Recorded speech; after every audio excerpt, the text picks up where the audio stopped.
The sport sponsored by Unbound.org. Padres drop 8-3 last night. PCA hits a late 3-run shot. Padres will look to win this series today, starting at 110.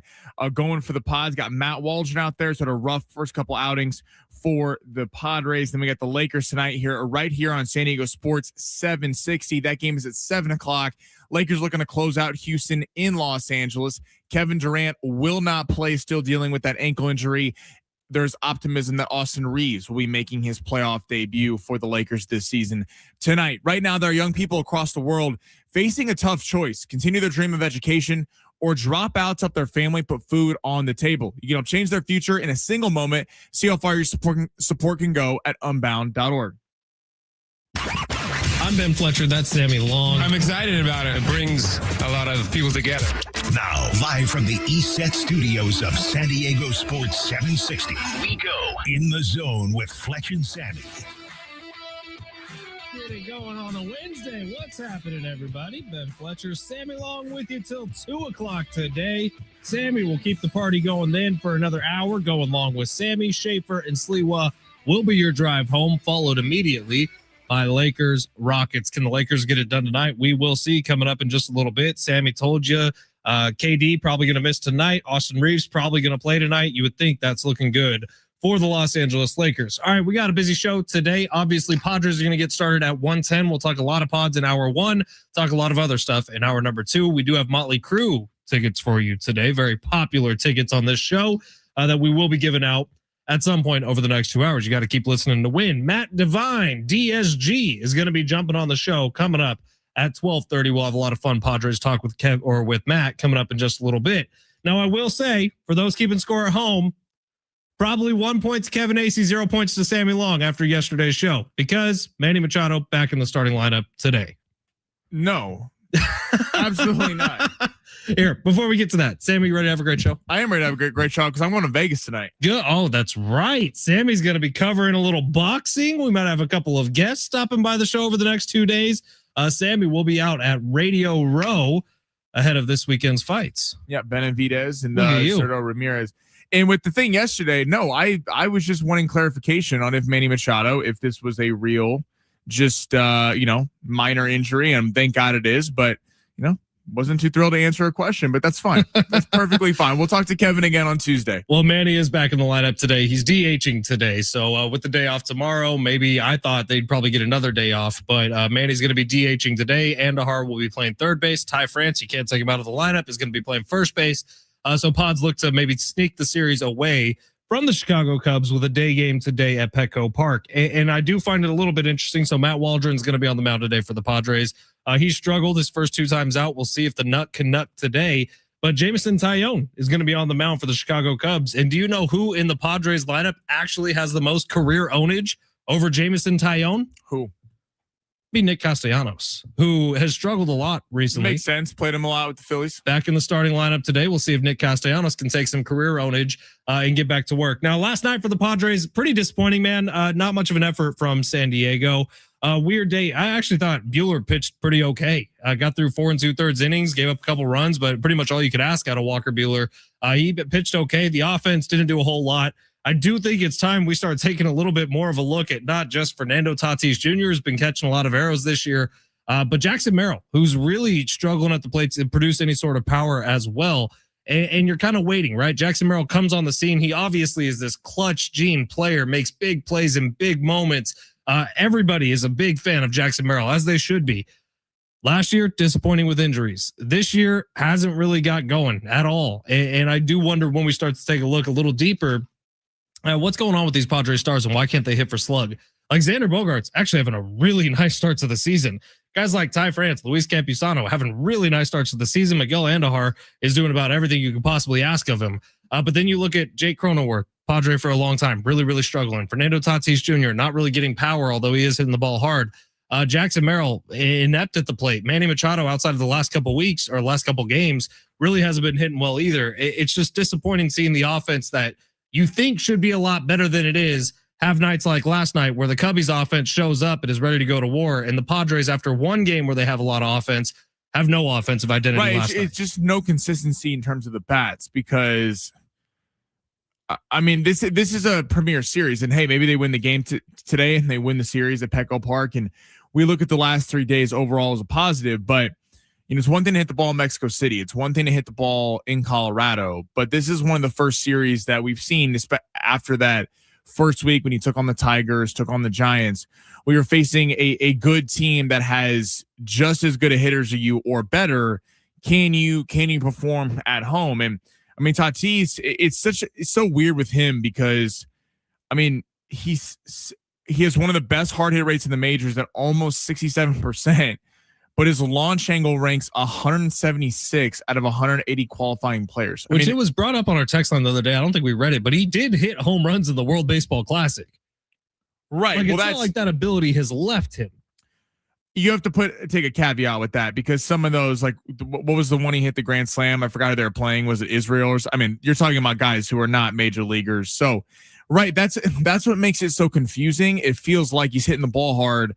You feel like as a great batter, you could fix his swing and that wouldn't be that hard. But I don't know if he's just so in his head, but to the Jackson Merrill point, he has kind of evaded a lot of criticism, and you start to wonder, like, was he the guy that we thought the rookie year? Because after his rookie season, we thought this is the next like superstar in Major League Baseball, like to build around with Tatis and Merrill.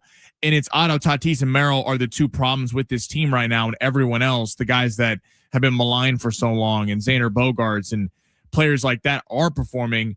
And Merrill, kind of got a pass last year because of all the injuries he sustained. And then this year, he gets off to that great start over the first week or two, and now it's kind of lost. So it is a little puzzling why two of the best hitters in the Padres just can't really find it. Yeah, Jackson Merrill's in a pretty good slump now. This is 10 games of full slumpage. It's really been about a half month after like a couple good weeks, like Sammy said.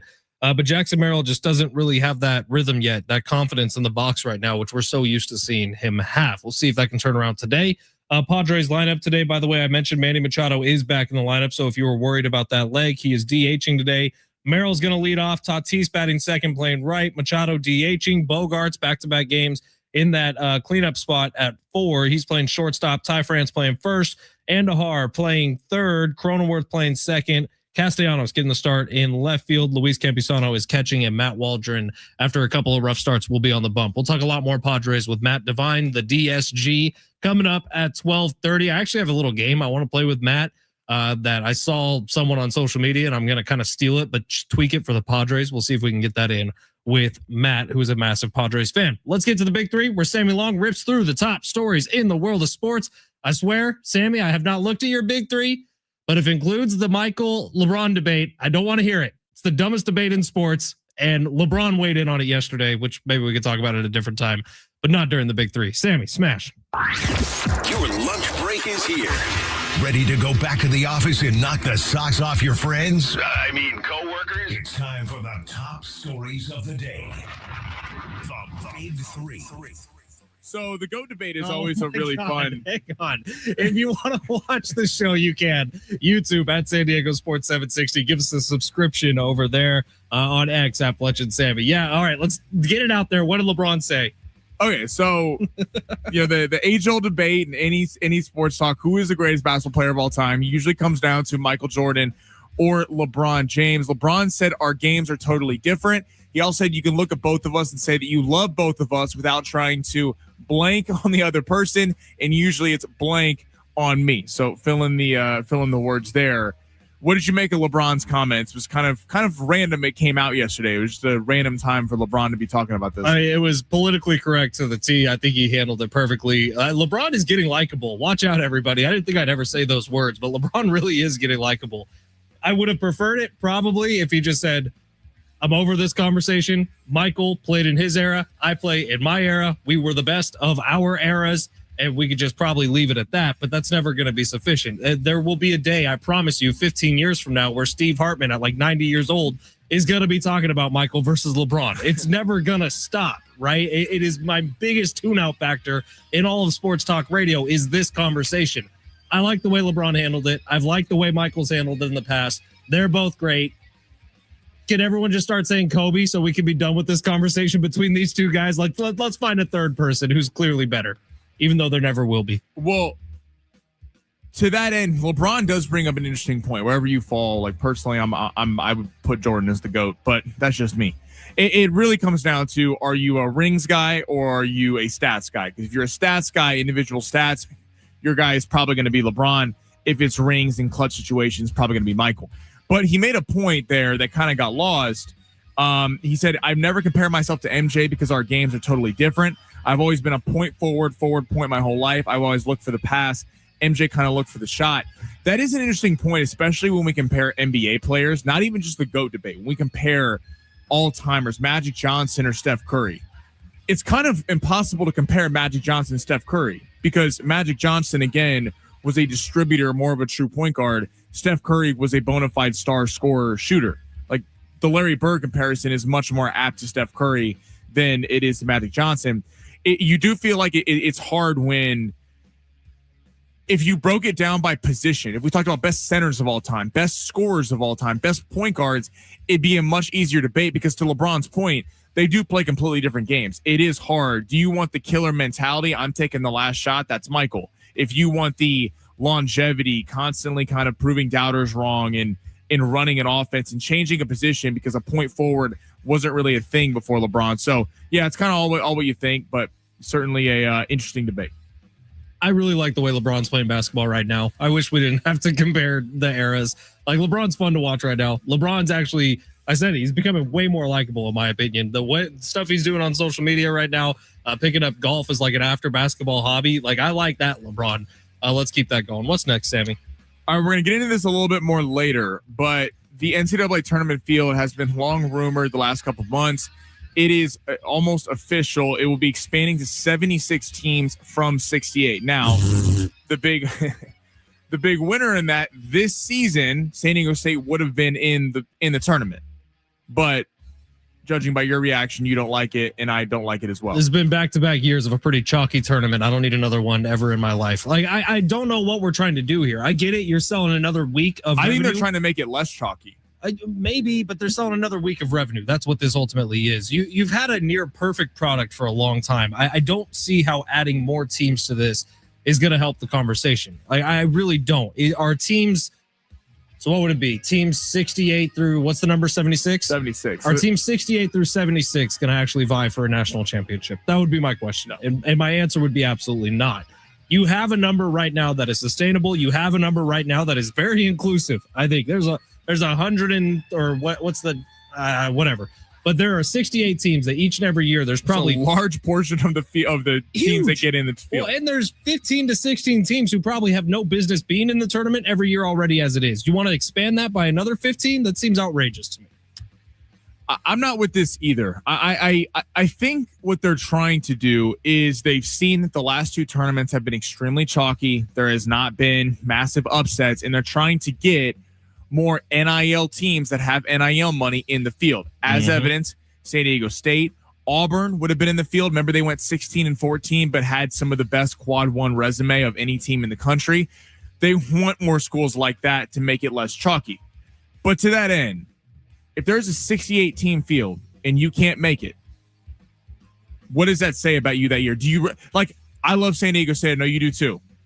Their resume over last year, did they feel like a tournament team? Not to me. No. No, because every time they stepped up a competition, they didn't come through. Now, that's not to say that they're not a great program, because they are, and they built something in San Diego State. I also absolutely could have seen them getting a win in the tournament this year. But does that mean I think they could have had a run like they had in 2022? No, I don't. I just think they didn't deserve to get in. Like, they didn't deserve to get in. Just like Auburn making a claim, they're like, we have the best quad one wins. Well, you also had 14 losses. So don't lose 14 times and you would be in the field. It just dilutes the college basketball regular season that already fights for ratings, especially the first couple months of the year when they're going up against the NFL. I don't love this. I don't get this. Right. And ultimately, this isn't to get, this isn't to get, it wouldn't even count as San Diego State. This isn't to get a MAC team, an extra MAC team into the NCAA. It's to get an SEC team, a Big Ten team. This is to get more money, more eyeballs back on that. I think they're doing it for the wrong reasons. I think it's stupid. Look, if there were more teams that could legitimately compete, yes, expand the field. Right. They have not shown that to be the case over the last few years. We got one more we can squeeze in. Yep. Let's head to Cleveland. Cleveland Browns, per Cleveland.com. Deshaun Watson has the inside track right now to be the starting quarterback over Shador. That's what people inside the Cleveland Browns organization are expecting. Wait, say that one more time. What? What you just said. People inside the Cleveland Browns organization are tracking for Watson to be the starting quarterback. Okay, I want to make sure I heard that correctly. Deshaun Watson. Yeah. The guy who hasn't played football in like 5 years. Mm-hmm. Deshaun Watson has the inside track of being the starting quarterback. Yep. They have 4 quarterbacks in the room. They also took one in the 6th round this year.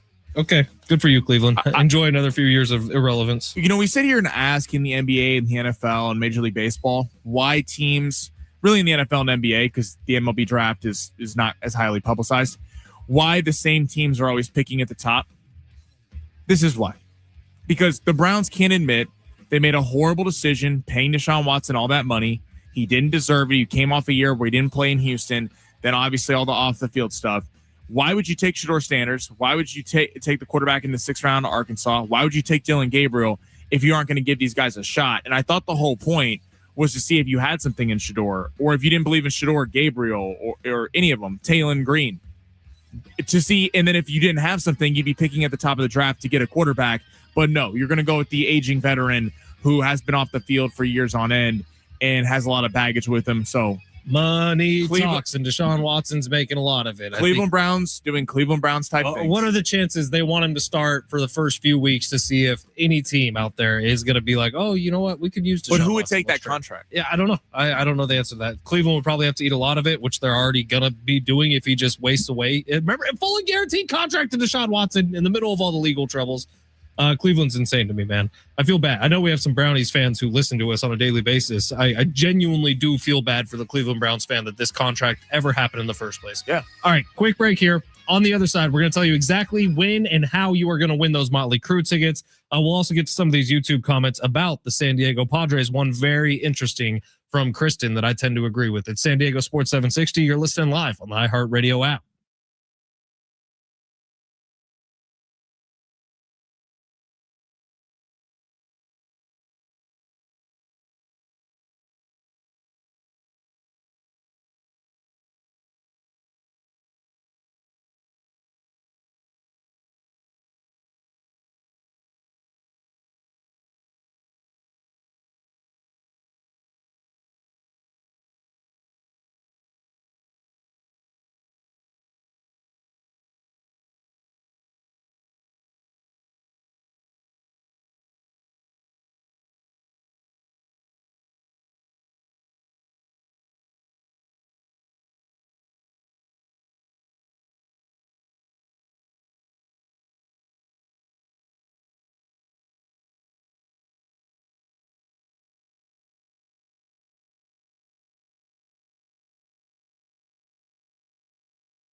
San Diego Sports 760, Ben Fletcher, Sammy Long with you till 2:00. We got Lakers Rockets game 5 tonight on San Diego Sports 760. Pre-game coverage will get going at 6:45. Tip just after 7:00. Schaefer and Sliwa, our brand new afternoon drive show from 3 to 6. We'll lead you up to that. The more that comes out about this Vrabel Rossini thing, and there's new news out now, a couple of radio hosts were fired out in Boston and there's rumors that Robert Kraft had something to do with it. I don't know how true it is. It's disgusting, man. If Robert Kraft was actually involved in it, what are we doing here? Clearly something was going on. Robert Kraft, please don't fire me. I don't know how many. I didn't know Robert Kraft was involved. There's a rumor going around that Robert Kraft was pressuring the proprietors of the radio station to get rid of those two radio Jerry hosts. Jones type behavior. It's exactly what I was thinking there, Sammy Long. If you don't like what someone says, just try to get them fired. Can we say allegedly for over the whole thing? Don't sue us, please. It is San Diego Sports 760. We got a couple of comments here on YouTube that I would like to get to. Kristen in the comments said Jackson Merrill needs a day off. Agreed. I tend to agree, man. Clearly he's in his head a little bit. And we saw this at times last year. Look, when you have a rookie season like Jackson Merrill had, where I think it was 5 or 6 times, bottom of the 9th inning, top of the 9th inning, Jackson Merrill came up with game-winning hits his rookie season.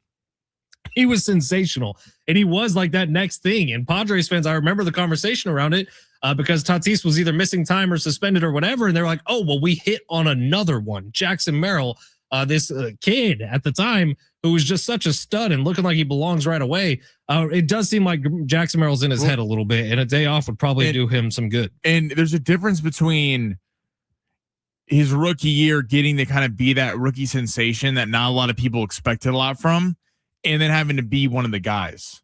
And like having captainship thrown his way, right? I almost immediately. You see this in basketball all the time. You'll see guys destroy on terrible teams in the NBA, and then they go to a real team because there's no expectations of the bad team to go to a real team. They're not the same player.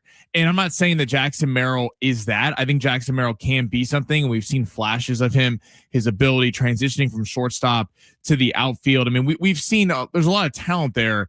But again, especially in baseball, which is about the most mental game that there is, when you go from being, hey, everyone's talking about Tatis and Machado and Bogarts, everything, and then you're lumped in to be one of those guys to be one of the reasons why you're winning, and you're not doing that. It's a mindset switch, and I think it's probably difficult for him. And when you really think about it, like his rookie season, it was all just so positive. His second year injuries made up for a lot of why he struggled. People kind of wrote it off like, it's injured, so we're not going to crush him for it. Like the real thought I would have, and mentally in your own head, you can kind of blame some bad play on injuries as well, you know?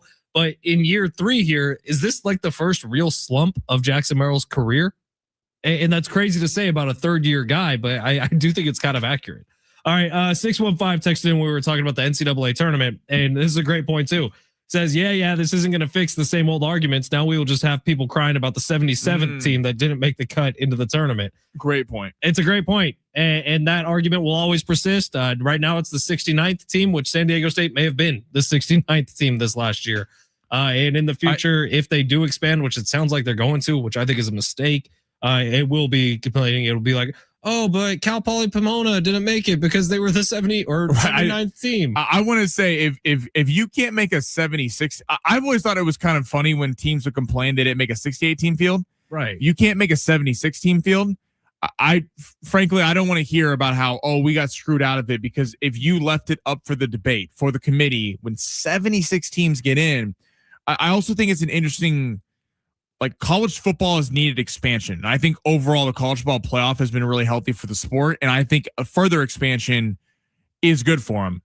And I feel like college basketball is just looking at this being like, well, we want to be in on it too. And that was never college basketball's problem, that not enough teams made the field. Whereas college football felt like having only 4 teams get in, and realistically so many teams don't have a shot to win it right as the first kick happens. It's a little odd for me. I don't get that. This feels rushed. So for the with tournament. 68 teams, the number is already 18%. Can you be better than 18%, or can you be in the top 18% of college basketball? Which is very fair. That should probably be the playoff. You expand that up to 20, 22, 23%. It's getting a little like, we don't need a quarter of college basketball making the NCAA tournament every year. That seems outrageous. All right, Matt Devine, DSG, Divine Sports Gospel, is going to be joining on us on the other side. I actually have a little game I want to try to play with Matt. We'll see if we can squeeze it in. It's San Diego Sports 760. You're listening live on the iHeartRadio app.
The sport is sponsored by Unbound.org. Padres looking to win the series against the Chicago Cubs after losing 8-3 yesterday. Matt Waldron will be on the mound for the Pods. That game is coming up at 1:10. And the NCAA tournament field is expanding to 76 teams from 68. Had this been in effect last year, San Diego State likely would have been in the tournament field. Right now, there are young people across the world facing a tough choice: continue their dream of education or drop out to help their family put food on the table. You can help change their future in a single moment. See how far your support can go at unbound.org.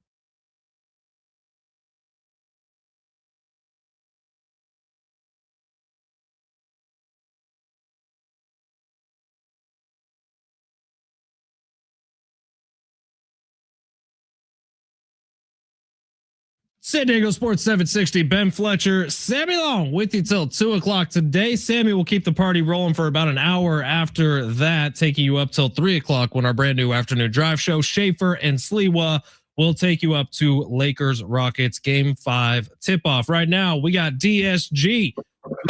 At Devine jumping on social media at DSG Devine. And Matt, see you, man. Great to hear your voice. How's life?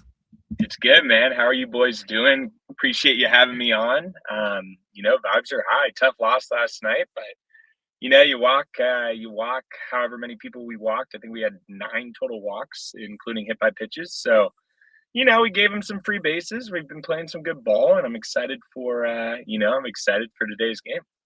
Highly recommend Padre fans check out Padres Collective. It's Matt, it's Kevin Acey, it's John Schaefer. Had a lot of fun watching that over the first month and a week of the season so far. You guys do a hell of a job. Matt, I guess you take the record no matter what of how they've gotten to this point. It is phenomenal, and there's been a lot of winning for the Padres, but how they've gotten there, I feel like it's not all about wins and losses at this point. I don't know that I've had the best feeling about this team moving forward. You listen to some of the baseball nerds, the numbers don't work out all the way through. What are your thoughts overall on this team? If you take the record, throw it off to the side of what you've seen so far. Yeah, it's a great point. You don't want Merrill and Tatis to both have 609 OPSs. They've been struggling offensively this year. There's no doubt, combining for 3 home runs. If you take out Manny's 2 home run game in Mexico City, our big 3 have not really been hitting for a lot of power. That's concerning. That being said, why I am more optimistic about this team than I was last year's team is the depth. You have guys like Gavin Sheets. You have guys like Ty France. Luis Campusano seems to be getting big knocks every single time he's in there. That's what shows me, at least, that this is a good team, because I truly believe baseball is a game of numbers. And when it comes to Merrill, Tatis, Machado, water always finds its level. Sooner than later, those numbers are going to get back to where their career averages are. Do I think that Jackson Merrill is going to have an 1,000 OPS and hit 40 home runs this year? I don't. It's probably not going to happen, especially with this start of the season. Do I still think he's a 25 to 30 home run guy who plays Gold Glove defense and can swipe 20 plus bags? I do. Same with Tatis. He hasn't hit a home run. If you're on social media, you've probably seen he has not hit a home run. Yeah. Extremely long drought for homers. You ask him, he's like, I don't know what's going on. I think he's going to get it going. I mean, yesterday he hit a ball. I think every ball off his bat. He struck out twice, but he hit a ball, I think, in the 6th inning when it was still a ball game. And it was 110 miles per hour off the bat, 17 launch angle. A lot of those times, if it's not, April at Petco Park at night, that ball's out of there. So sooner than later, these guys are going to come and perform. I do know, Ben, you said don't look at the record, but hey, man, we're one of the best teams, best records in baseball. I think we have to remind ourselves as a fan base to take a deep breath and enjoy it, because we could be talking about a 10-19 baseball team very easily right now. It's easy to get down on the big dogs. Sometimes you got to give some love to the other players. One guy I want to give love to real quick, and he is a big dog, is Xander Bogaerts. Without Xander Bogaerts, I don't know if we're 19-10. He's been playing, the best baseball he's played as a San Diego Padre the last month. And if he could keep it going with Tatis, Merrill, and Manny kind of bouncing back, it's going to be a really, really fun lineup. Matt, what's up, man? I definitely think you speak to all the depth that they've had, and one thing that kind of surprised me is the starting pitching. If you would have told me this, into the season that Musgrove wouldn't have pitched, Pivetta would be hurt, I probably thought it would would have been probably a disaster. And I got to give these guys a lot of credit. Vasquez, I know, got roughed up the other night, but has been great. Bueller, I thought's held his own. Marquez, Waldron, we'll see today. He's been the only guy that hasn't really had it going. But what do you make of the Giolito signing? And do you what would you say about the starting pitching depth so far this year? Yeah, they're hanging in there. Michael King's been fantastic. If you look at Michael King's numbers, even games he hasn't had his best stuff, he's been battling through. That's an ace right there. Michael King, there's a reason why he took the weird deal he took. He's like, hey, I want to prove my value because I think I'm worth more than what these teams are offering me. And if Michael King can continue to pitch like he's pitched this season, he's going to get a lot of money, and he deserves it. Randy Vasquez gave up that grand slam. Weird 2-out kind of rally that happened that inning. There's an error, a walk. Randy Vasquez is a very, very solid middle-of-the-rotation pitcher for a Major League Baseball team that's contending for a playoff spot. Then you bring in Griffin Canning and Lucas Giolito. Griffin Canning, obviously we signed him in the offseason. Actually a buddy of mine, very nice guy. He is a really, really solid innings eater type pitcher that's going to come out and give the team a shot. With the offense we have right now, guys, we just need a shot in these ball games. What happened last night? We weren't given a shot because we walked too many guys. And obviously Wandy gives up that homer to PCA. You're out of it late in that game. That being said, Walker Buehler gave us a shot. We don't need every single dude to be 2007 Jake Peavy. And I think that is or 2020 Dinelson Lamet. I would love that, but in reality, that's just not the case. It's not going to happen. So if Walker Buehler and Germán Marquez are kind of your fifth spot on the rotation, Lucas Giolito could be your 3, and Griffin Canning can be your 4, and you just hang around with the offensive production that we're getting right now, even without our big dogs, I don't see why people are bummed about this team. I think this team hasn't even reached close to their potential. I'm glad you brought that perspective in. Like the first year I was covering the Padres, Matt, it was Dinelson Lamet, Eric Lauer, and Joey Lucchesi. The 3 L's was the starting rotation. And I think Lauer was the ace at that point. And Dinelson Lamet slider in 2020. Come on, man. Come on. Lamet was one of my favorite. Lamet 2020 was one of my favorite runs of a Padres player in my entire lifetime. It was also COVID, right? So there's nothing to do. So I was just waiting for those, games to start with the crowd. What do you call it? With the cardboard cutouts in the crowd. I love Flacco. I wish he would have stayed healthy because I really do think he was a phenomenal pitcher. I know we have a ton to focus on the big league club on a daily basis, Matt, and you can follow Matt on social at Devine Sports Gospel. He runs that with his brother. But you are starting to see some good news in the minors. I don't know. Have you seen Ethan Salas homer in 3 straight days? Griffin Canning is starting his rehab stuff. So I think there's some positive stuff coming up. But one of those guys who just a couple years ago, we were talking about what he was doing in the minors is Luis Campusano. How cool is this little revenge tour that Luis Campusano's on, man? It's crazy, boys. It's pretty impressive. I made a video about him 2 days ago, and he had an interview with Marty Caswell, and he pretty much was like, hey, I really just started to, just stop caring as much about the outcome. He's like, I trust myself. I know who I am as a player, and I'm not going to, stress myself out. And I think that message is not just a great message in sports, but it's a really good message in life, right? Sometimes we put so much pressure on ourselves, and, you think and you try, and sometimes you got to just be like, hey, man, I'm going to do it. If it goes well, great. If it doesn't, so be it. We'll move on. We'll live to see another day. And I think Campy's mentality going into the season has just changed his entire outlook. He's been so good, so good. He already has a 0.9 F-WAR. I think that is close to what his career F-WAR is. And that has been I think it's been 20 games, if that is he's played. He has been an incredible storyline, given the fact that I thought this guy was gone in the offseason. I thought we were going to trade him for a bucket of baseballs. Mike Schilt hated this guy. They really did not like each other. I thought Mike Schilt was going to be the reason this guy never made it or even got another shot. It's a very common story. Top prospect, doesn't come up, doesn't do too hot, bounces around 1 or 2 teams, and then he's out of the league. Luis Campusano getting this opportunity, he's going to become the starting catcher. If that bat plays, that bat plays. He's solid defensively too. I'm not going to say he's Yadier Molina, but he's doing a pretty solid job behind the dish. What an amazing story. And that's what's really fired me up about this team so far. Hey, Tatis and Merrill have been struggling at the plate, 100%. That being said, it's the guys like Gavin Sheets, Ty France, Luis Campusano, Miguel Andujar's had some big hits. Even Castellanos. I know its numbers don't look good, but he's had 3 go-ahead RBIs this season. That is what a fun baseball team's all about, man. The cardiac Dre's firing me up.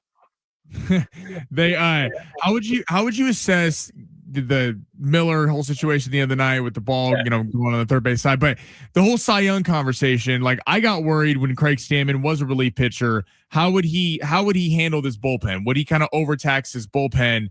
And I think so far he's done a pretty good job of that, especially amid all the Cy Young kind of buzz. How would you assess Craig Stammen though as his usage of a bullpen this early in the year? I think he's been doing well. I think it's always managers always get credit when the team wins, right? They're like, "Oh man, you did a great job tonight." And then like last night, they're like, I had so many messages that are like, "We need to fire this guy," or "We need to DFA this guy." Guys, there's a bullpen. In your bullpen, you have high leverage guys. You have kind of middle relief guys like a Kyle Hart who can give you a couple innings if your starter doesn't go that long. And then you got some guys a little bit lower, like the David Morgans, Ron Marinacios, and the Wandys, right? Who aren't necessarily the guys you're going to throw in there against the Dodgers when you're up 2-1. But those are the guys that need to perform better. If you ask them, they know. Ruben knows. They walk too many people. If you throw more strikes, David Morgan, perfect example. Awesome guy. Been on the podcast before. Just not throwing strikes right now. He'll figure it out. That stuff still plays. Craig Stammen understands that too. I think Craig's done a really good job with the bullpen. I know some people get angry when he doesn't he should have thrown Adrian Morejon last night. No, he shouldn't have. He honestly should not have thrown him while we're losing in a game in the 6th inning. It's like, also, you have to know, we had Edward Cabrera starting against us, and we threw Walker Buehler. That's like a number 2 versus a number 5. Us being in that, kind of, being in the game in the 6th was pretty impressive. I was not thinking we were going to be in that game. You already have a plan before that game of knowing who you're going to pitch. So Adrian knows, hey, I'm probably not going to pitch this game. Also, Jerry Estrada's coming back. He's gained some weight. I think he was throwing 98 yesterday in El Paso. That's going to be a huge addition to the pen.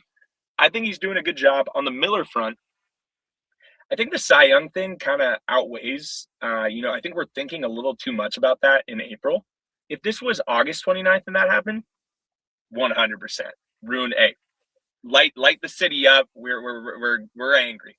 We still won that game. Myself included got a little, I was a little angry because the scoreless streak went away and everything. I think for Mason Miller, we got to just look at him as man, what an incredible run this guy's on. And being a reliever is hard, man. Not we see it all the time. There's people that look untouchable one season, and then the next season they can't find a zone. So it's enjoy it right now, and we're going to figure it out. I think our pen's going to be fine. I think Jerry coming back. I also think Preller's going to make some moves. I think that would be a guarantee that we add at least 1 or 2 more higher leverage bullpen arms sooner than later too. All right, Matt, I was going to try to play a little start cut game with you where you had to keep 3 Padres and cut 4 of them of the most influential Padres of the last 30 years. And I have a great list in front of me, but we ran out of time. So next time I was yapping. I'm sorry, boys.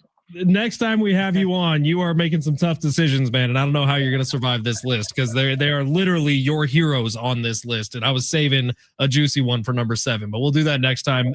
DSG, Devine Sports Gospel on social media. Matt, thank you for your time, brother. Appreciate you. Of course. Appreciate you, boys. Go Pods. Matt Devine. Follow him on social media at Devine Sports Gospel, putting up some great Padres content on a daily basis. Also, his podcast he's doing with Kevin and John Schaefer is very, very good. Padres Collective. You can check that out. Yeah, shout out to Matt, man. Does some good work, man. Man, this was all right. He's off the StreamYard, so I don't think he can hear us right now. I was going to make him pick between Ken Caminetti, Manny Machado, Trevor Hoffman, Fernando Tatis Jr., Tony Gwynn, Adrian Gonzalez, and Jake Peavy. Has to pick 3 to start, 4 to cut.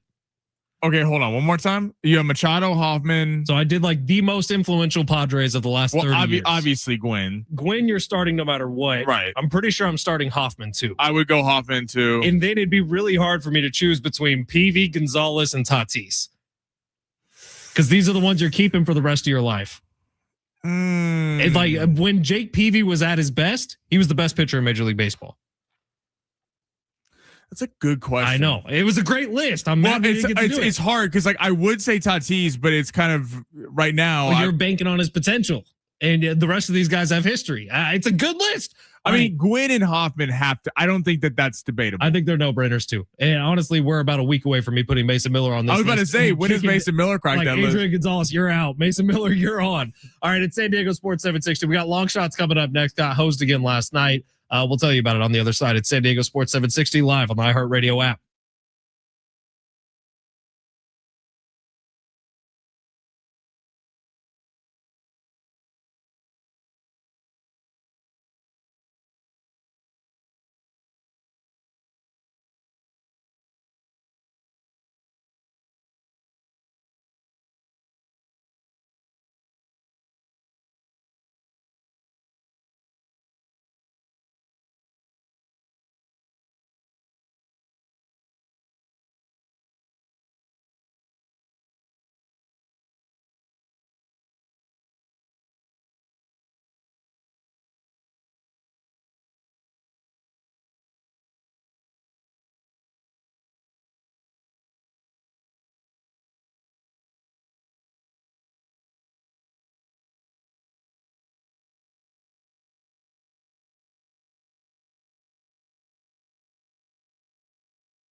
All right, this is a little fun. We got text coming in. 858 says, I'm starting Heath Bell, Tony Gwynn, and Trevor Hoffman. Honorable mentions, Machado and Adrian Gonzalez.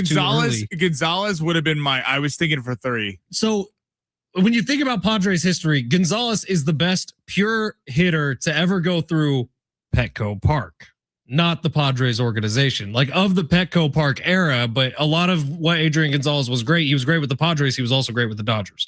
So he becomes a little tricky in that aspect. Like in just Petco Park history, Adrian Gonzalez may be the best hitter who's ever hit there. Gonzalez, all I remember when his time with the Padres and with the Dodgers. When he was on, he was the toughest out in baseball. It was the kind of level. It's like when he didn't get a hit, it was extremely shocking. Now, Tony Gwynn may be the best pure hitter of all time. Yeah. Period. End of discussion. It has to be on the list no matter what. I didn't even include Heath Bell in my original 7. Which that's maybe bad on me. Heath Bell at his peak was incredible. Actually, I've gotten to know Heath a little bit over the years. Really great guy too. And then you look at Trevor Hoffman, has to be on the list. Maybe the best closer in modern history. Yeah, it's a tough list. Padres have had some greats, man. They just need the current era of greats to get a World Series. We'll see if they do. Sammy, let's get to long shots today. We lost last night. Was it a 2 out of 3? Yes. Was it the Celtics? It was the Celtics, wasn't it? Yeah, which if we're going to lose a long shots, the Celtics losing is not the worst way it could have happened. You know, right. We're going to smash the button in a second. I want everyone to think about this. And you can text us 70470, start your message with team. You drop a comment on YouTube at San Diego Sports 760. We're asking you to start 3, cut 4. Ken Caminetti, Manny Machado, Trevor Hoffman, Fernando Tatis Jr., Tony Gwynn, Adrian Gonzalez, and Jake Peavy. Start 3, cut 4. Let us know what your thoughts are. We'll spend a little time on that in hour number 2. Sammy, smash. You looking for some luck? Want to win big? Gotta play big. You are so money, you don't even know it. Time to take a chance. Say that me and his man. With long shots. Text line's asking if you got tennis going on long shots. Arthur Fields, was that guy's name? Arthur Fields versus Hiri Lahaka. Fields. I got a Fields in. He's not on long shots. Listen. Shout out to all my tennis heads. I love where your head's at. Isn't it racket heads? Racket heads. Whatever. I first off, by the way, Roland Garros, couple weeks away. You know that's going to be locked in on long shots. Of course. Our boy, Carlos Alcaraz, is not playing. He's hurt. Good, because he's blacklisted. No. Carlos is never blacklisted. Where are we going? We do not have Arthur Fields on today, but it is a good match, him and Lahaka, for all my tennis heads. All right. Lahaka. We're heading to the association. Raptors Cavs over 218.5. I am smashing the over in this game.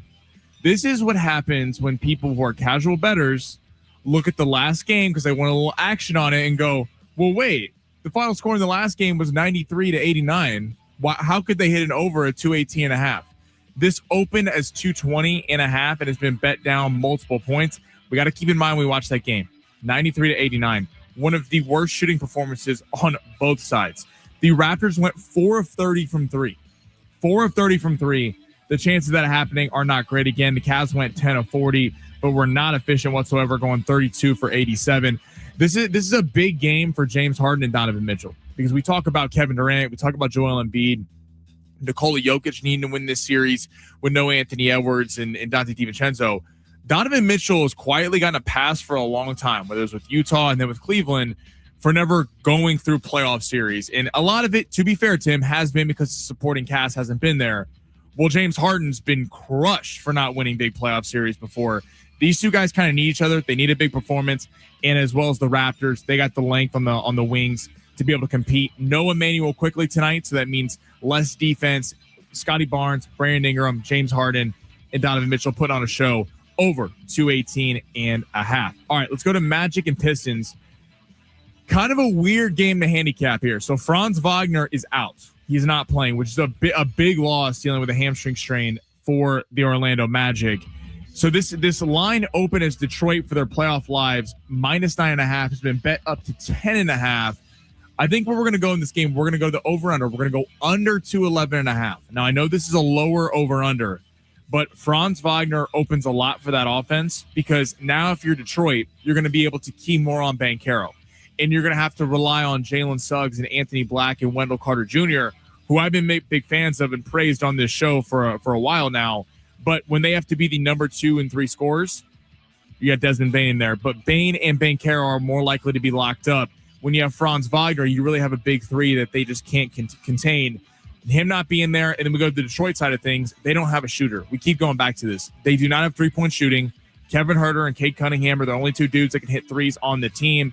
Isaiah Stewart, Jalen Duren. I do think Detroit wins this game. 10.5 is too big a number for me to lay tonight, but we're going to go under to 11.5 because with no Wagner and then the lack of shooting coming from the Pistons, I think this is hitting a big under tonight. And then Rockets and the Lakers. Ben's getting nervous. Where's Sam made to go? Who's he going to pick? Lakers are Lakers are -4.5. Kevin Durant not playing in this game. Austin Reeves returning. Now we'll see Austin Reeves how much he's able to play tonight. We're not expecting the same. He's going to come in here and play 35 minutes. What's he getting? 20 tops?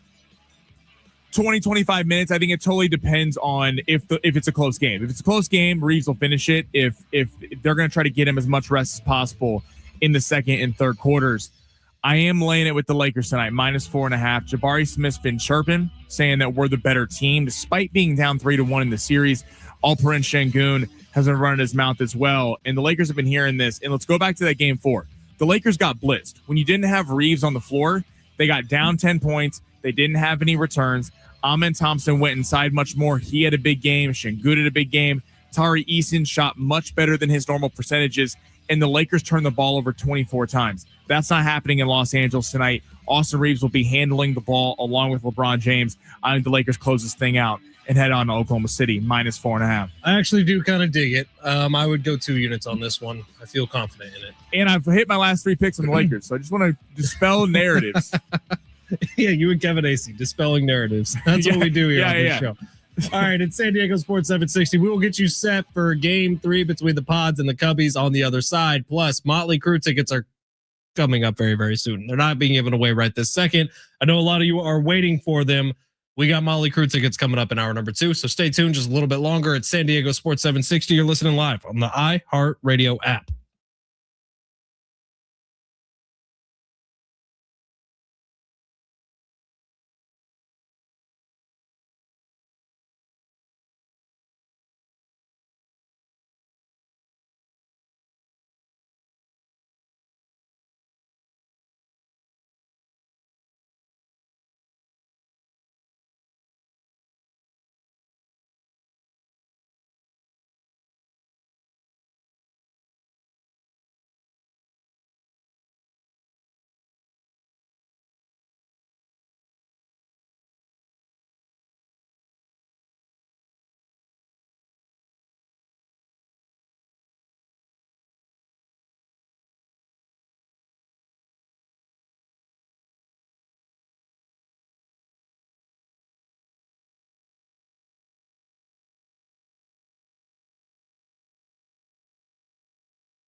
We're sponsored by Mothers Against Drunk Driving. Padres getting going here in just about 10 minutes, looking to win the series versus the Chicago Cubs. Matt Waldron will be on the mound for the Pods. Dodgers currently tied 1-1 with the Marlins right now in the bottom of the third inning. And we got the Lakers tonight taking on the Houston Rockets at 7 o'clock. Hear that game right here on San Diego Sports 760. Austin Reeves expected to return tonight, while KD will be missing the game. The Lake Show are 4.5-point favorites in that one. For victims of drunk and drug driving, your grief is unique, but you're not alone. You always have a place at MAD. Call the 24-hour victim helpline at 877-MAD-HELP or visit mad.org.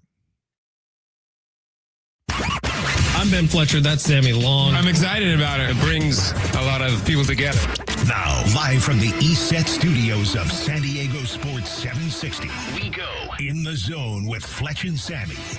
It's hour number 2 here on San Diego Sports 760. Busy day on the station. Once we get off the air here at 2 o'clock, Sammy's going to take over for another hour. Talk some Padres baseball. Maybe the Padres will be finished up by the time Schaefer and Sliwa are off the air tonight. So you'll be able to hear their post-game reaction. And then tonight, Lakers-Rockets Game 5, potential closeout game. In fact, it needs to be a closeout game if we want long shots to hit tonight for the Los Angeles Lakers. All right, our buddy Derek Togerson texted me in the middle of the first hour. He was listening when we were talking about Tatis's power issues. He seems to have cracked the code, according to him. He says Tatis's issue is pretty easy to figure out. It's his attack angle, the way the bat is traveling through the hitting zone at contact. For his career, it's been about 12 degrees. Ohtani, Judge, Schwarber are all between 13 and 14 degrees. This year, Fernando Tatis Jr.'s swing has changed. It's at 6 degrees. He's flattened the swing so much that he can't generate any loft. I saw a breakdown, and thank you, Derek Togerson, for bringing some science to this very silly show. I saw a breakdown of Tatis's swing the COVID year, where it was a 60-game season, and he had 1 million home runs, it felt like, and was top 5 in NL MVP voting, compared to this year's swing. And what I've seen out of it is that he is much more quiet before the swing, which I'm okay with, but also he almost has a completely even field when he's swinging through. So it is, and that's the attack angle that Derek Togerson's talking about. It's not necessarily where he's at when the ball's making contact. It's where he's starting his swing from. So old Fernando used to be very demonstrative and have that big leg kick and really get under balls and finish like he was on a plane, like one of those Greek god statues throwing a javelin. That was old Fernando. Current Fernando, much more balanced, which is leading to great contact, which is why he leads majors in hard hit percentage, but it's leading to 0 loft on the baseball. And I don't know what the fix is for that, Padres. A lot of people get paid a lot of money to fix that. Right. Well, and we'll see if they can. That's what, I mean, have we ever seen a player that, again, is 66.7% hard hit percentage, but 176 out of 180 in qualified players in loft angle? And like, this is something that the Padres staff should be able to figure out. I mean, obviously we're not sitting here with Fernando Tatis going, the tools aren't there. We've seen him do this before. We've seen him destroy home run balls that he has a freaking plaque at Dodger Stadium. Right. I mean, this is the kind of guy we're dealing with. This isn't you're trying to create power with a guy. It's obviously there. And it does feel like he's in his head right now. I mean, every star has gone through it. And then to the other point about Jackson Merrill, you do kind of feel like we're focusing so much on Tatis, rightfully so, because he's the face of the franchise. No matter how good Jackson Merrill plays, Fernando Tatis is the face of the San Diego Padres with that $340 million contract. But it does feel like Jackson Merrill is also having massive swing problems and probably is not getting the coverage that it should because of the fact that Tatis is not hitting the ball well. So people are kind of giving Merrill a pass. It is shocking that, I mean, if you would have said, 20 games in the season that Xander Bogaerts and Luis Campusano would be the MVPs of this team. I mean, it's two ways to look at it. You look at it as, wow, that's great that the Padres have depth and some of these guys that haven't come through over the last couple of years are coming through. But then at what point, if the Padres want to reach the next level, you need the stars start playing like stars. Well, we went through it yesterday. Andahar, Ty France, and Xander Bogaerts are the 3 leaders in batting average so far this year. They've been the most consistent hitters this year. And that's great. And that's really good. If those guys stay where they're at all year, that's fantastic for the Padres, but you can't have that be the case. Like Fernando Tatis Jr., Manny Machado, and Jackson Merrill, for that matter, need to be up there as well. All right, it is San Diego Sports 760. We got a couple of comments on this, so I'll rip through them real quick. Alicia on YouTube said, I'm starting Tony Gwynn, Jake Peavy, and Trevor Hoffman. I'm cutting Tatis, Machado, Gonzalez, and Caminetti. Easy. I don't know how it's easy when you're cutting Caminetti and Adrian Gonzalez and Manny Machado and Fernando Tatis Jr., but I do appreciate the confidence. 858 says Gonzalez and Manny can only be honorable mentions because they both played for the Dodgers. If that's Machado played for half a year and Dodger fans hate him. So that's a fact, actually. Yeah. Dodger fans wish that never happened with Manny Machado. Yeah. He was one of the worst trades for them in Dodger history. I don't know. I'd have a real tough time cutting Ken Caminetti. I really would, but I don't know that I could cut Hoffman. It is funny. Like we get to that, like obviously all the legends you're talking about, but you get to Tatis and Machado. I wonder who people would. Well, if they win a World Series, all of a sudden they're uncuttable. Well, no, I'm saying but if they right now, like we had this discussion of the 7 players that if you had to start 3, cut 4, I'm curious where San Diego would go if they would lean more Tatis or they lean more Machado. Well, probably Tatis. I would imagine, even though I would assume Tatis by the numbers, Manny Machado has been the better Padre, but Tatis, you feel a little more ownership over him in a lot of ways. And Tatis signed that contract to be the next Tony Gwynn. He hasn't lived up to it yet. Right. That was the thought at signing. Like the buzz of Fernando was way more than Machado at his peak, but you could also argue that Machado kind of reignited the franchise when he decided to sign with San Diego. Well, really, it's like, how much do you owe Eric Hosmer? Like Eric Hosmer was that guy who kind of reignited the fan base. They're like, oh my God, they're spending money. And Eric Hosmer sucked as a Padre. He was bad. Shout out to Eric Hosmer. Yeah. Do you hate Jim Russell? You don't hate us. That's all I'm saying. But here's the thing. Like I look at this list, and if you don't know what we're talking about, I was saying start 3, cut 4, Ken Caminetti, Manny Machado, Trevor Hoffman, Fernando Tatis Jr., Tony Gwynn, Adrian Gonzalez, Jake Peavy. If everything goes perfectly in this situation, your list is going to be Manny, Tatis, and Tony Gwynn.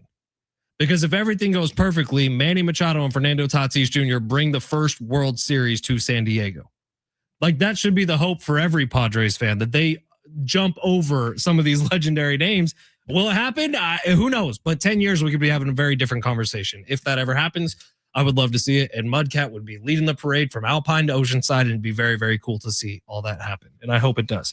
All right, let's get to the big 3. Padres are about to get started, so we'll probably leave that on the back burner the rest of the show.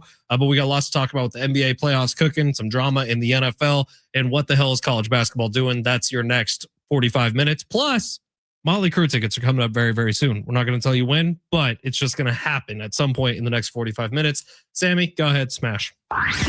Your lunch break is here. Ready to go back to the office and knock the socks off your friends? I mean, coworkers? It's time for the top stories of the day. The Big 3. Can you imagine Mark Mudcat Grant leading a parade from Alpine, where he lives, all the way out to Oceanside? Walking the whole way. Come on, Mud, you can do it.